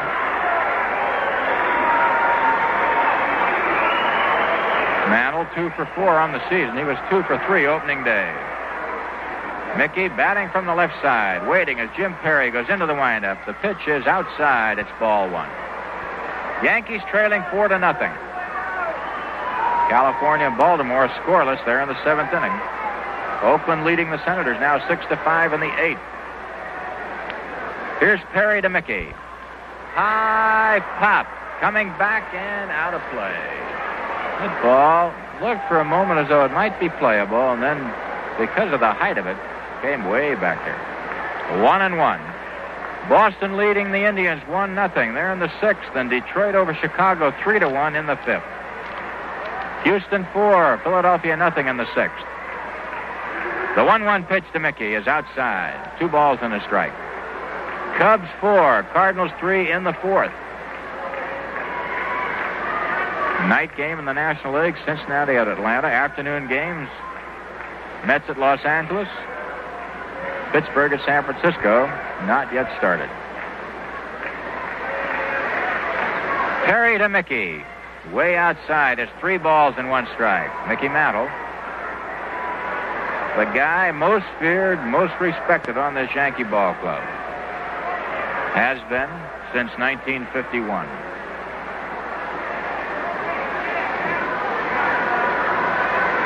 Perry is ready again. The 3-1 pitch to the Mick. High pop to the infield. Calling for it is the third baseman, Cesar Tovar, and he's got it. There, that ball was out of sight. It went up so high, and Tovar came in almost to the plate to make the play. It's always easier for a man coming in on a ball than for a man going out. And that's why Johnny Roseboro, who's been around a few years, gave it to Tovar all the way. Well, a mixed reaction as Joe Pepitone steps up. Pepitone, he can create something. Pro or con, he'll get him going. High fly ball. Short center field coming on. Ted Uhlaender waiting for it. He's got it.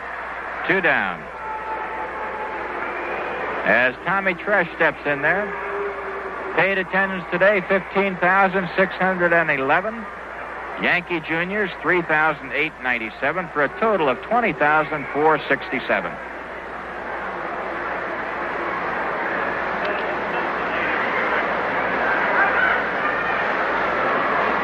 Okay, 2 outs, nobody on. Here's Tresh. Starts to bunt and takes high, ball 1. The total, 15,611, is paid, and the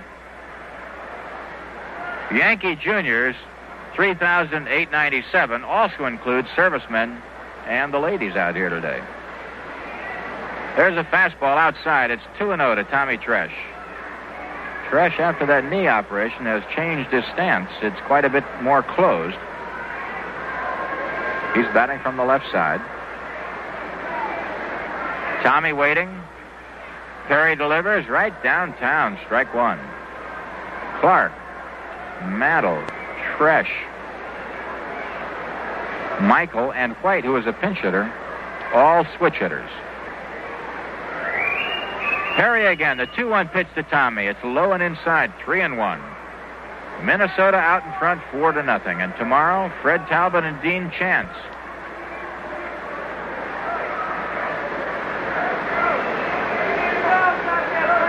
All right, Perry, the 3-1 pitch to Tommy. Sharply hit up the middle base hit. That ball hit right on the button. It was a curve. Tresh meeting it beautifully. He had struck out and flied to right. Now comes up with a third Yankee hit of the ball game. And here's Steve Whitaker. Steve playing in his first game. He didn't play opening day. Fly to left, foul to first.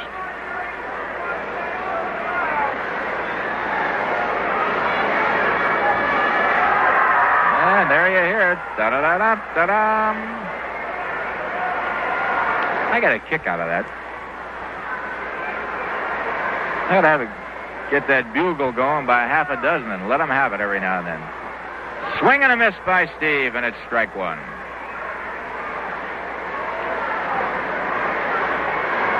Whitaker looking for his first 1968 base hit of the regular season. Jim Perry has been in charge all the way. He's given up only 3 hits. Tresh at first, 2 down. The next one to Whitaker. On the ground to the second baseman, Carew. Gobbles it up, flips to Killebrew. And the side is retired for the Yankees. No runs on a base hit, 1 left. And the score after 7 full innings of play, Minnesota 4 and the Yankees nothing. Tipperillo asked the American people what they thought of the world's first menthol cigar. New Tipperillo M with menthol. Pardon me, sir, for interrupting you while you're watering your lawn there. How does the idea of a menthol cigar sound to you? Menthol cigar? Yes, sir. Watch the hose. Sir! Excuse me, sir. May I ask you a question while your dog is looking over the rhododendrons? How does a menthol cigar sound to you? Menthol cigar? Stick 'em, boy. Sir, After him, King. Kill, please, help! Then we got wise and didn't mention menthol. Sir, would you mind trying this great new cigar? What's so good about it? Well, here, let me just light it up for you. Hey, that is good. Good. It's cool. It's cool. Tastes mild, you know. What's it called? Well, I think we're going to have to call it the Great Taste. It sounds terrible. New Tipperillo M with menthol. Hey, why are you so nervous?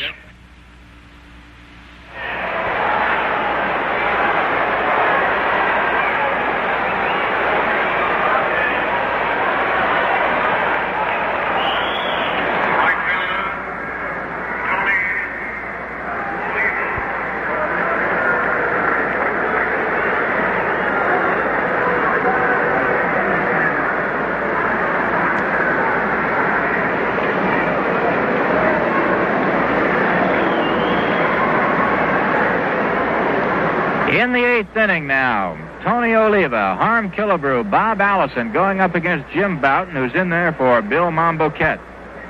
Twins leading 4-0.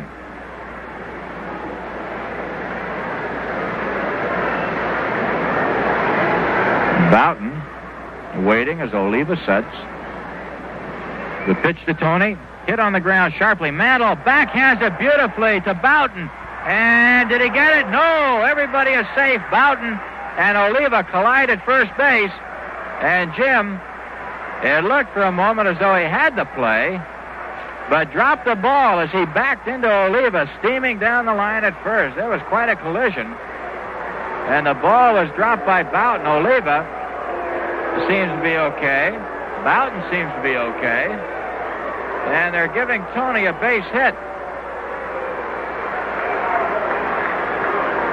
Actually, Mantle made an outstanding grab. The throw was a little off the base, and Bouton had to reach for it and then come back. And as he did, he crossed the line, and that's when Oliva collided with him. And so they're giving Tony a base hit. All right, stepping in now is Killebrew, who takes a curve in the corner for strike 1. Tony Oliva on at first base, nobody out. Minnesota leading 4-0, 8th inning. Killebrew, 1 for 3. Bouton to Killebrew inside, 1-1. 1 ball, 1 strike, nobody out, and this is the big guy for the Minnesota Twins, Harmon Killebrew. 44 homers last year, 2 already this season. Here it comes again. It's fouled off at the plate. 1 ball and 2 strikes. And while we have a moment, it's New York Yankee baseball. We pause for station identification. You're tuned to WGY Schenectady 810 on your dial, a General Electric Broadcasting Company station serving the great Northeast.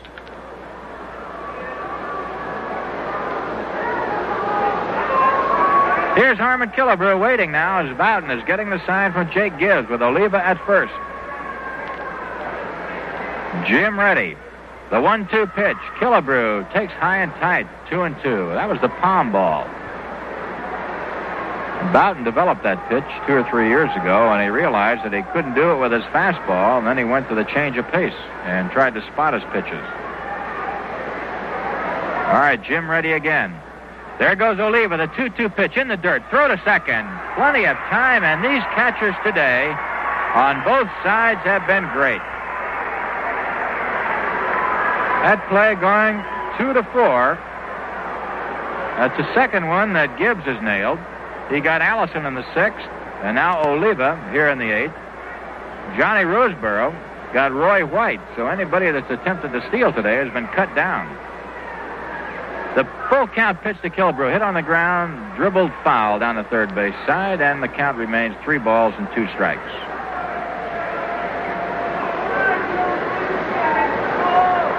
Incidentally, on that game tomorrow, don't forget, check that, on the games Monday and Tuesday, an original Yankee book jacket will be given to all students attending those games. The payoff pitch to Killebrew, left field. Tommy Tresh near the line, drifting over, foul, and he can't get to it. That ball hit off the lower facade of the upper deck.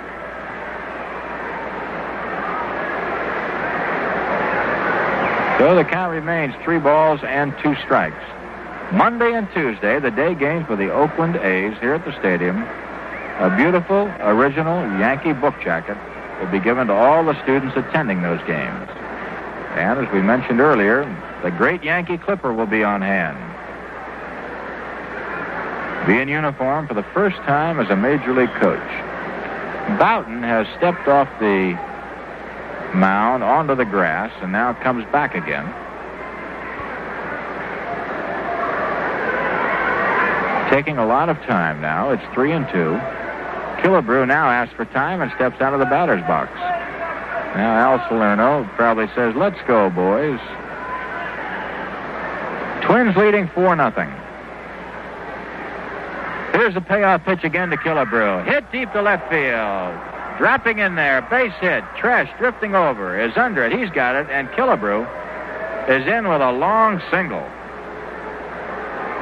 So the attempted steal by Tony Oliva and the fine throw by Jake Gibbs to cut him down has saved what could be a threatening inning thus far. Killebrew on at first base with that single to left, and here's Bob Allison. Safe on an error, struck out, single to center. First pitch to Allison is up the middle, and behind second base is Clarke. He knocks it down but can't do anything with it, and there are runners at first and second. Well, that's the third hit in a row. One away, the Twins with runners at first and second, and here is Johnny Roseboro.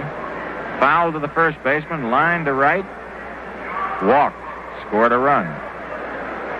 So Minnesota, they're a tough ball club, one of the most powerful clubs in the league, leading 4-0. They've got 9 base hits. 5 off Boughton, 4 off Monbouquette. The first pitch to Roseboro is low, ball 1. The Yankees this year have cut back the turtleback effect of the infield. It's completely flat with the exception of the mound that protrudes seemingly higher than ever before. Curve is outside, 2-0. Actually, it's not higher. It's just that from first to the mound and from third to the mound, there's no sloping up or gradual sloping up. It's all flat except for the mound itself. Okay, now the 2-0 pitch to Roseboro. On the way, ground ball, Mickey. Through his legs. Coming in to score is Killebrew. And the Twins lead 5-0. And Mantle will be charged with an error on that one. That was a ground ball. Mickey tried to come up with it, and it skithered through his legs. It hit his ankle and slowed down as it rolled into the outfield. And Whitaker had a long run to get to the ball. So Mickey will be charged with an error. Killebrew comes in to score. The Twins lead 5-0. And the batter will be Ted Uhlaender. Uhlaender, with a single and a triple and 2 RBIs, has been the big man for Minnesota this afternoon. Boughton ready. The pitch to Uhlaender. On the ground to Horace Clarke. He may try for 2. He gets Roseboro. Flips to first. Double play. A fine play by Horace Clarke all by himself as he tagged Roseboro, going by and then flipped the first to get Uhlaender. That play going 4-4-3. And the side is retired, but the Twins come up with 1 run on 3 base hits, 1 Yankee error, and 1 man left on the score after 7.5. It's Minnesota 5 runs, 9 hits, 1 error. The Yankees no runs, 3 hits, and 2 errors. Hi, this is Godfrey. Is USO important? Well, believe me, 3.5 million people in our armed forces think so. Last year, USO played host 21 million times around the world, from the jungles of Vietnam to the Iron Curtain, and at all those lonely stateside camp towns, too. And some of them can be worse than service abroad. With traveling USO shows, clubs, and canteens, USO brightened the lives of our men and women in uniform the world over. We in show business know what it means. People like Bob Hope and Joey Heatherton and Bob Mitchum and Duke Wayne and so forth. We know what the sound and sight from home can mean to our guys, especially those in Vietnam. On their behalf, we ask your continued support to make it possible. Give generously when the United Fund or Community Chest comes calling. USO depends entirely on private contributions.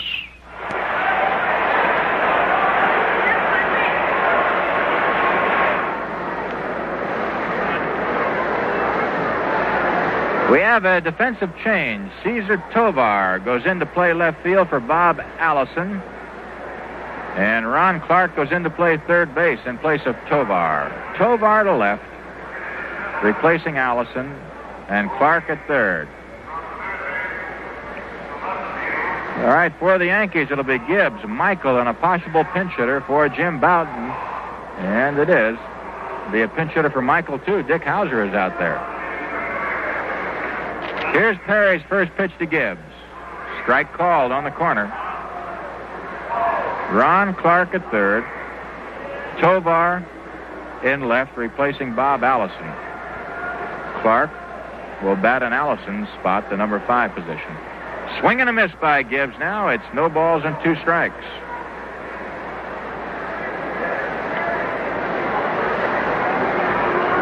Jim Perry has been in command all the way. He's given up only 3 Yankee base hits. The 2-strike pitch to Gibbs. Swung on a miss, strike 3. A good changeup, and we have 1 away here in the bottom of the 8th inning with Minnesota leading 5-0. And that is number 7 for Perry. Here's Dick Hauser coming on to bat for Gene Michael.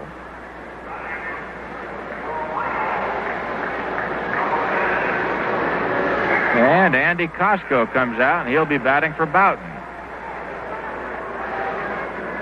So manager Ralph Houck, who admittedly says he has a better bench this year, is using it in today's ball game. Hauser takes high and inside, ball 1.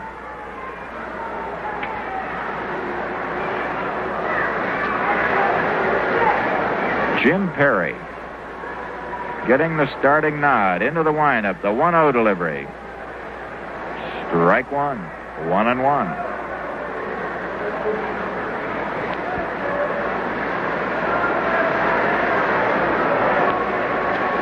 Perry ready again. He's working very smoothly. The 1-1 pitch to Hauser. Sort of a half swing, fouled at the plate, strike 2. Dick started to go after it, then just couldn't quite hold back. The ball kicked down right off his bat at the foot of Johnny Roseboro, the catcher. Okay, we're ready again. The 1-2 pitch to Hauser, hit on the ground to third, moving to the left in front of the shortstop is Clarke. The throw to first, plenty of time, 2 out. Ron Clarke used to be a Golden Gloves champion, now playing third base for the Minnesota Twins, making the play on Dick Hauser. And here is Andy Costco, and this is his first at-bat this year, and he's doing it against his former teammates. He was drafted off the Denver roster. Andy Costco, very pleasant guy. College educated, soft-spoken. He's got the power, a dangerous hitter. facing Perry. Here's the first pitch. On the corner for a strike outside. It's always interesting to watch an experienced pitcher pitch against a man that he's had on his team, because you can bet he knows the weaknesses. The one-strike pitch is popped up right side, a fastball. Roseboro near the railing is under this one and misses it. And Johnny Roseboro is having all kinds of trouble on foul pops here in this ballpark. He didn't get to the ball. It looked as though he had it all away, and they're charging him with an error. That's a second error for Roseboro. He dropped one on Mantle in the first inning, and now Roseboro, having the kind of a day that I'm sure he'll be glad to forget, missed another one. This one he didn't get to. It looked as though he had it, and then suddenly it dropped about 3 feet from him. So Andy Costco gets a new life. But an error, nevertheless, is charged to Roseboro. Here's a 2-strike pitch to Costco. Hit to left field, a base hit. So Costco, getting the new life, drills a single sharply to left. And that's the 4th Yankee base hit. And strange as it may seem, when Roseboro dropped Mantle's pop-up, Mantle walked. So both batters, where Roseboro failed to come up with a pop-up, got on base. Here's Horace Clarke, who's 0 for 3. Struck out. Bounced to the pitcher, fly to left. Andy Costco at first base, 2 down. A pitch to Clarke. Popped up left side. Ron Clarke near the railing. Can't get to it. Well, there's 1 strike. For those of you who may just be listening to us for the first time, the American League umpires have new uniforms this year, blue blazers and dark gray slacks. Also, they have the American League emblem over the pocket on their left side. Here's the 1-strike pitch. Clarke on the ground to the second baseman, Tovar. Flips it over to Killebrew, and the side is retired. For the Yankees, no runs, a base hit, 1 error for the Twins, 1 man left, and the score after 8 full innings of play, Minnesota 5, Yankees nothing.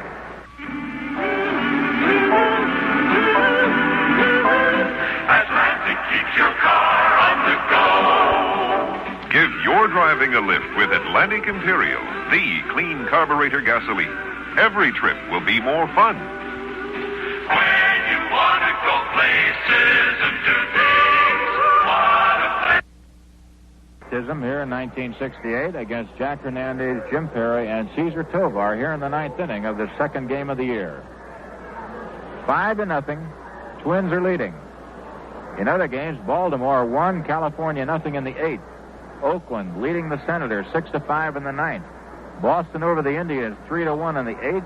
Detroit leading the White Sox 3-1 in the 5th. That's the American League. We'll throw the National League scores at you in just a moment. Bonson's first pitch to Hernandez is in there, strike 1. In the National League, Houston 4, Philadelphia nothing in the 8th. The Astros have won their first 3. Looks like they're going to make it 4 in a row. Cardinals and Cubs tied at 4 apiece now. They're playing in the 6th.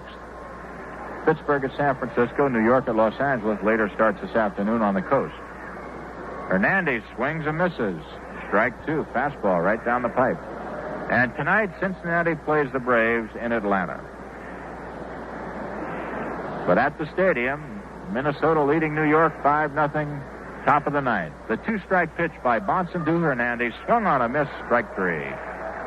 Stan Bonson just reaching back, fired 3 fastballs, and Hernandez is out of there.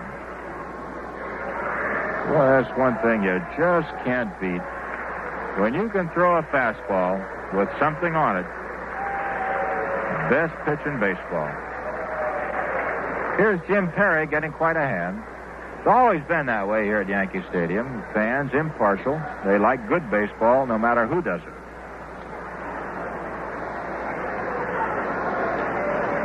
First pitch to Perry is in there, strike 1, and so Bonson has come on and thrown 4 pitches, all strikes.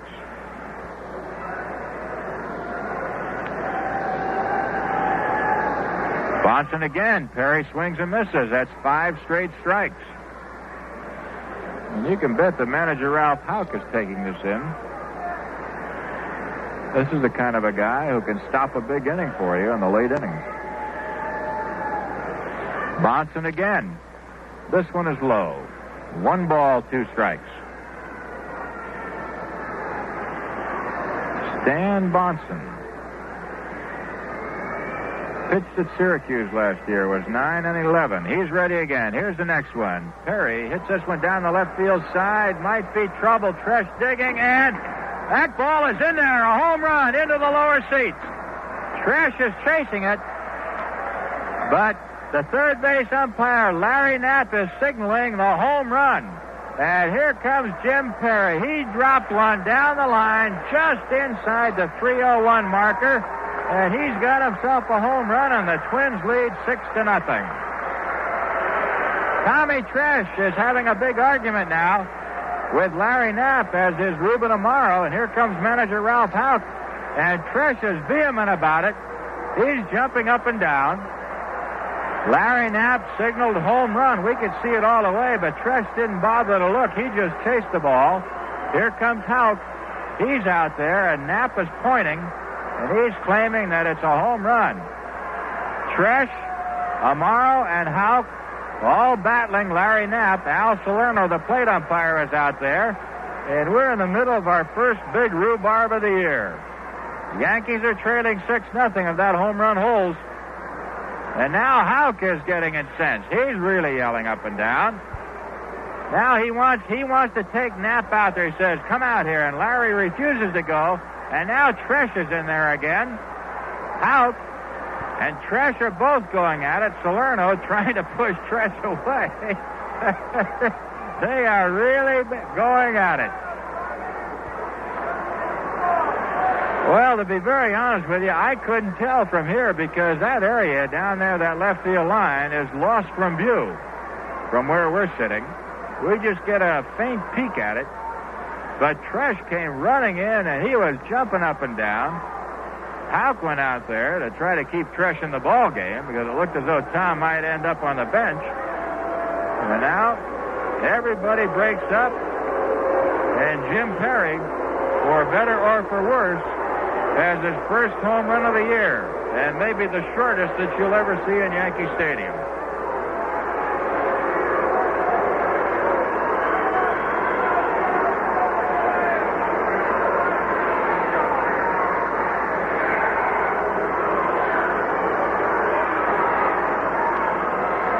Here's Cesar Tovar now facing Bonson. Here's the pitch, and it's outside, a curveball, a miss, ball 1.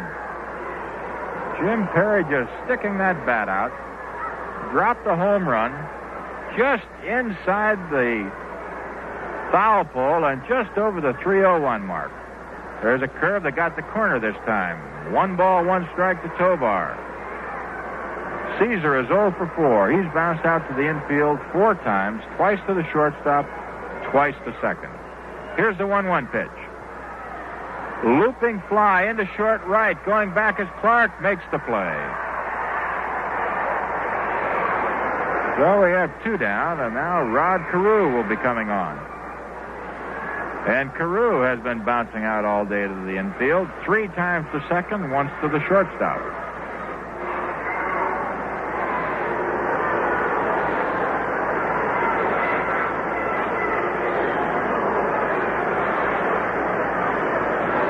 Rod Carew waiting.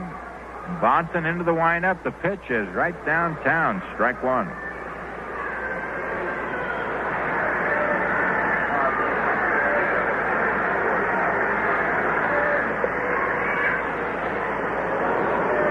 Okay, now the 1-strike pitch on the way to Carew. Curb, beauty in there. Strike 2. Mambo went the first 6, gave up 4 hits and 2 runs. Boughton went 2 innings, gave up 5 hits and 3. And now Bonson in the 9th. Stand ready. The 2-strike pitch. Fouled off. Left side, off the railing. Count holds 0-2. If you want to look ahead, it'll be Ferraro, Mantle, and Pepitone for the Yankees in the bottom of the 9th. But they've got a lot of ground to make up. They trail 6-0. Bonson to Carew, low. 1 ball, 2 strikes.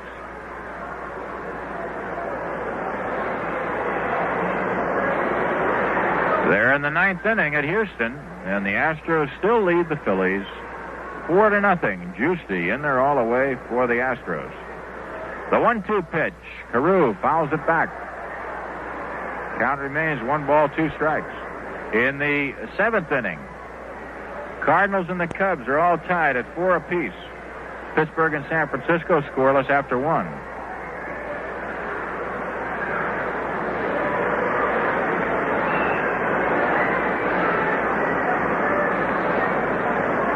Bonson into the windup. The next one on the way to Carew. Fouled off, sliced hard into the lower deck. And the count remains 1 ball, 2 strikes. Looks like Carew may have broken his bat, and he did. He gets a new one. In the American League, Cleveland batting bottom of the 8th. Boston leading 3-1. Baltimore batting bottom of the 8th, and they lead California 1-0. Detroit 5. White Sox 2 in the 6th. In the 9th inning, Oakland 6, Senators 5. Bonson to Carew once again. Curveball hit on the fist into short center field. It's going to drop for a base hit. Carew with speed may try for 2. He does as the ball is boxed around by Amaro and Pepitone. And they're giving Rod Carew a 2-base hit. Amaro got 2 of the ball and kicked it, and Pepitone tried to pick it up and dropped it. And in the meantime, Rod Carew is on at second base with a double. So a 2-out double by Rod Carew puts a runner in scoring position and brings up Tony Oliva.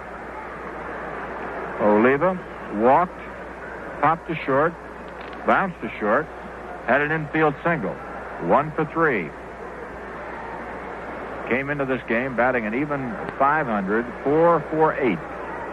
The pitch to Oliva is high, way over the head of Tony. Ball 1. Don't forget tomorrow, game time 2 o'clock. Fred Talbot and Dean Chance. Chance, who won 20 games for the Twins last year. Stan Bonson now getting the sign from Jake Gibbs. The angular right-hander delivers, and Oliva fouls it back. 1-1. 20,000 people on hand this afternoon. Beautiful sunshiny day at Yankee Stadium, and they're expecting more of the same. In fact, it was so nice today, it set a record for this date, 82 degrees.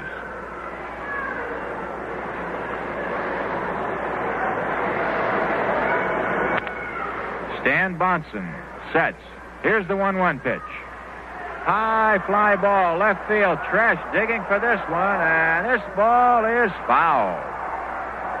Tony Oliva had the distance, but the ball sliced foul. And the count now is 1-2. Bonson with the good stuff. The hitters aren't pulling him. But Jim Perry had that controversial home run. He's a left-hand hitter, a switch hitter actually, batting left-handed against Bonson, and dropped one into the lower seats, just fair and just above the fence. That was the one that was contested by Tresh, Amaro, and Houck. And they were after Larry Knapp for a while. All right, 1-2 on Oliva. Bonson sets. Here's the pitch. Fouled off left side. Count remains 1 ball, 2 strikes. You watch Tony Oliva. You come to the ballpark and watch the wrists. He doesn't have that beautiful rhythmic swing as Ted Williams did, or Joe DiMaggio. He sort of punches out at the ball, but watch that bat move when he starts to flick those wrists. That's where it comes. He's waiting now as Bonson sets. The 1-2 pitch again. Swung on and missed. Dropped by Gibbs, but he tags Oliva. And the side is retired. Second strikeout for Bonson, but Minnesota came up with 1 run on 2 base hits. 1 man left. And the score after 8.5, Minnesota leading New York 6-0.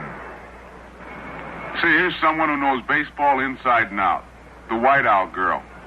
Let me ask you, who's going to be the next Hall of Famer?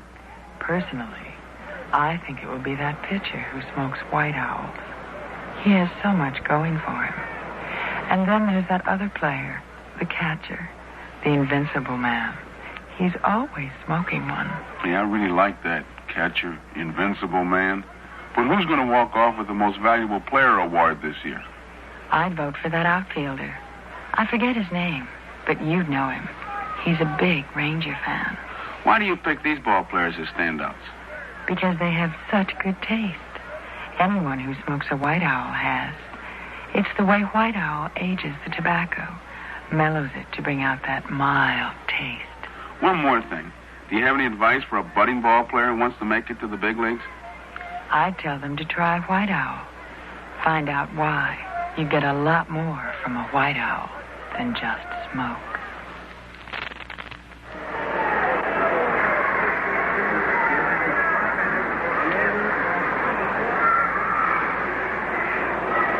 Okay, we're all set to go here in the bottom of the ninth. Mike Ferraro has just swung and missed, and it's strike one. Facing Jim Perry, who's been in there all the way. He's working on a shutout.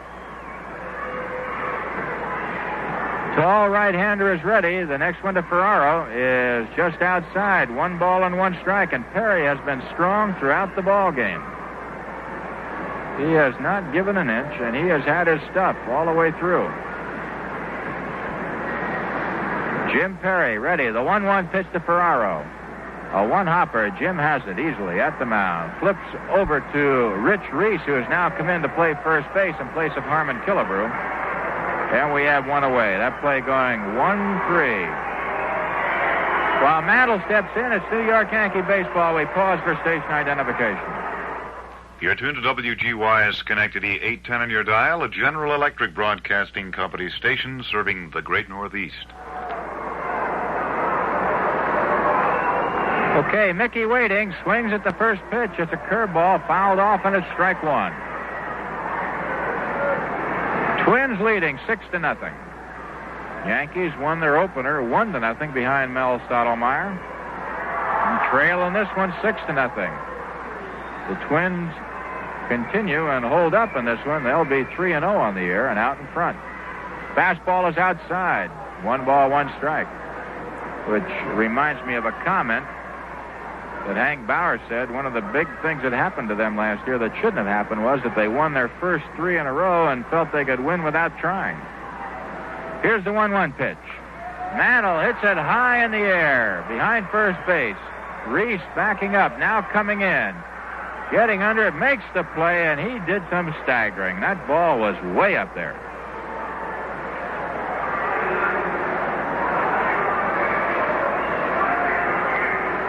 The Oakland A's have come up with 3 in the top of the ninth, and they now lead the Senators 9-5. So we have 2 down here.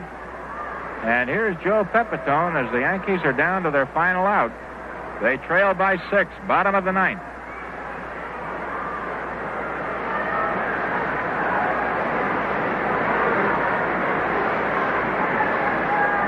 Jim Perry, ready. Delivers. Pepitone, a one-hopper, sharply hit to Carew at second. Flips over to Reese, and the ball game is over. That play going 4-3 for the Yankees. Nothing across in the ninth inning. And the final score of this ball game, Minnesota 6, Yankees nothing. For the Twins, it was 6 runs, 11 hits, 2 errors.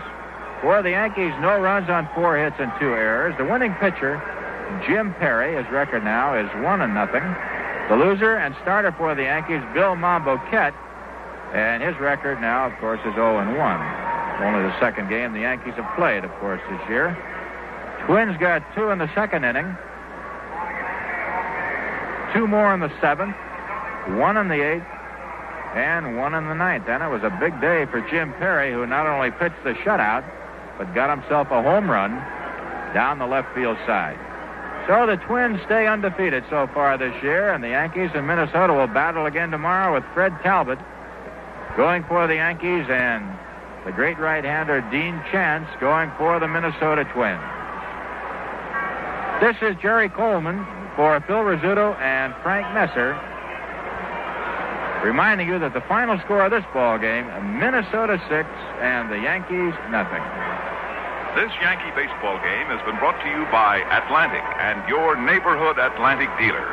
For smoother engine performance, use Atlantic Imperial, the gasoline that cleans the vital throttle plate area of your carburetor and keeps it clean.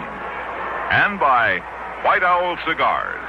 Remember, you get a lot more from a White Owl than just smoke. And by Tipperillo, mild Tipperillo, regular, and new Tipperillo M with menthol. The great taste that sounds terrible.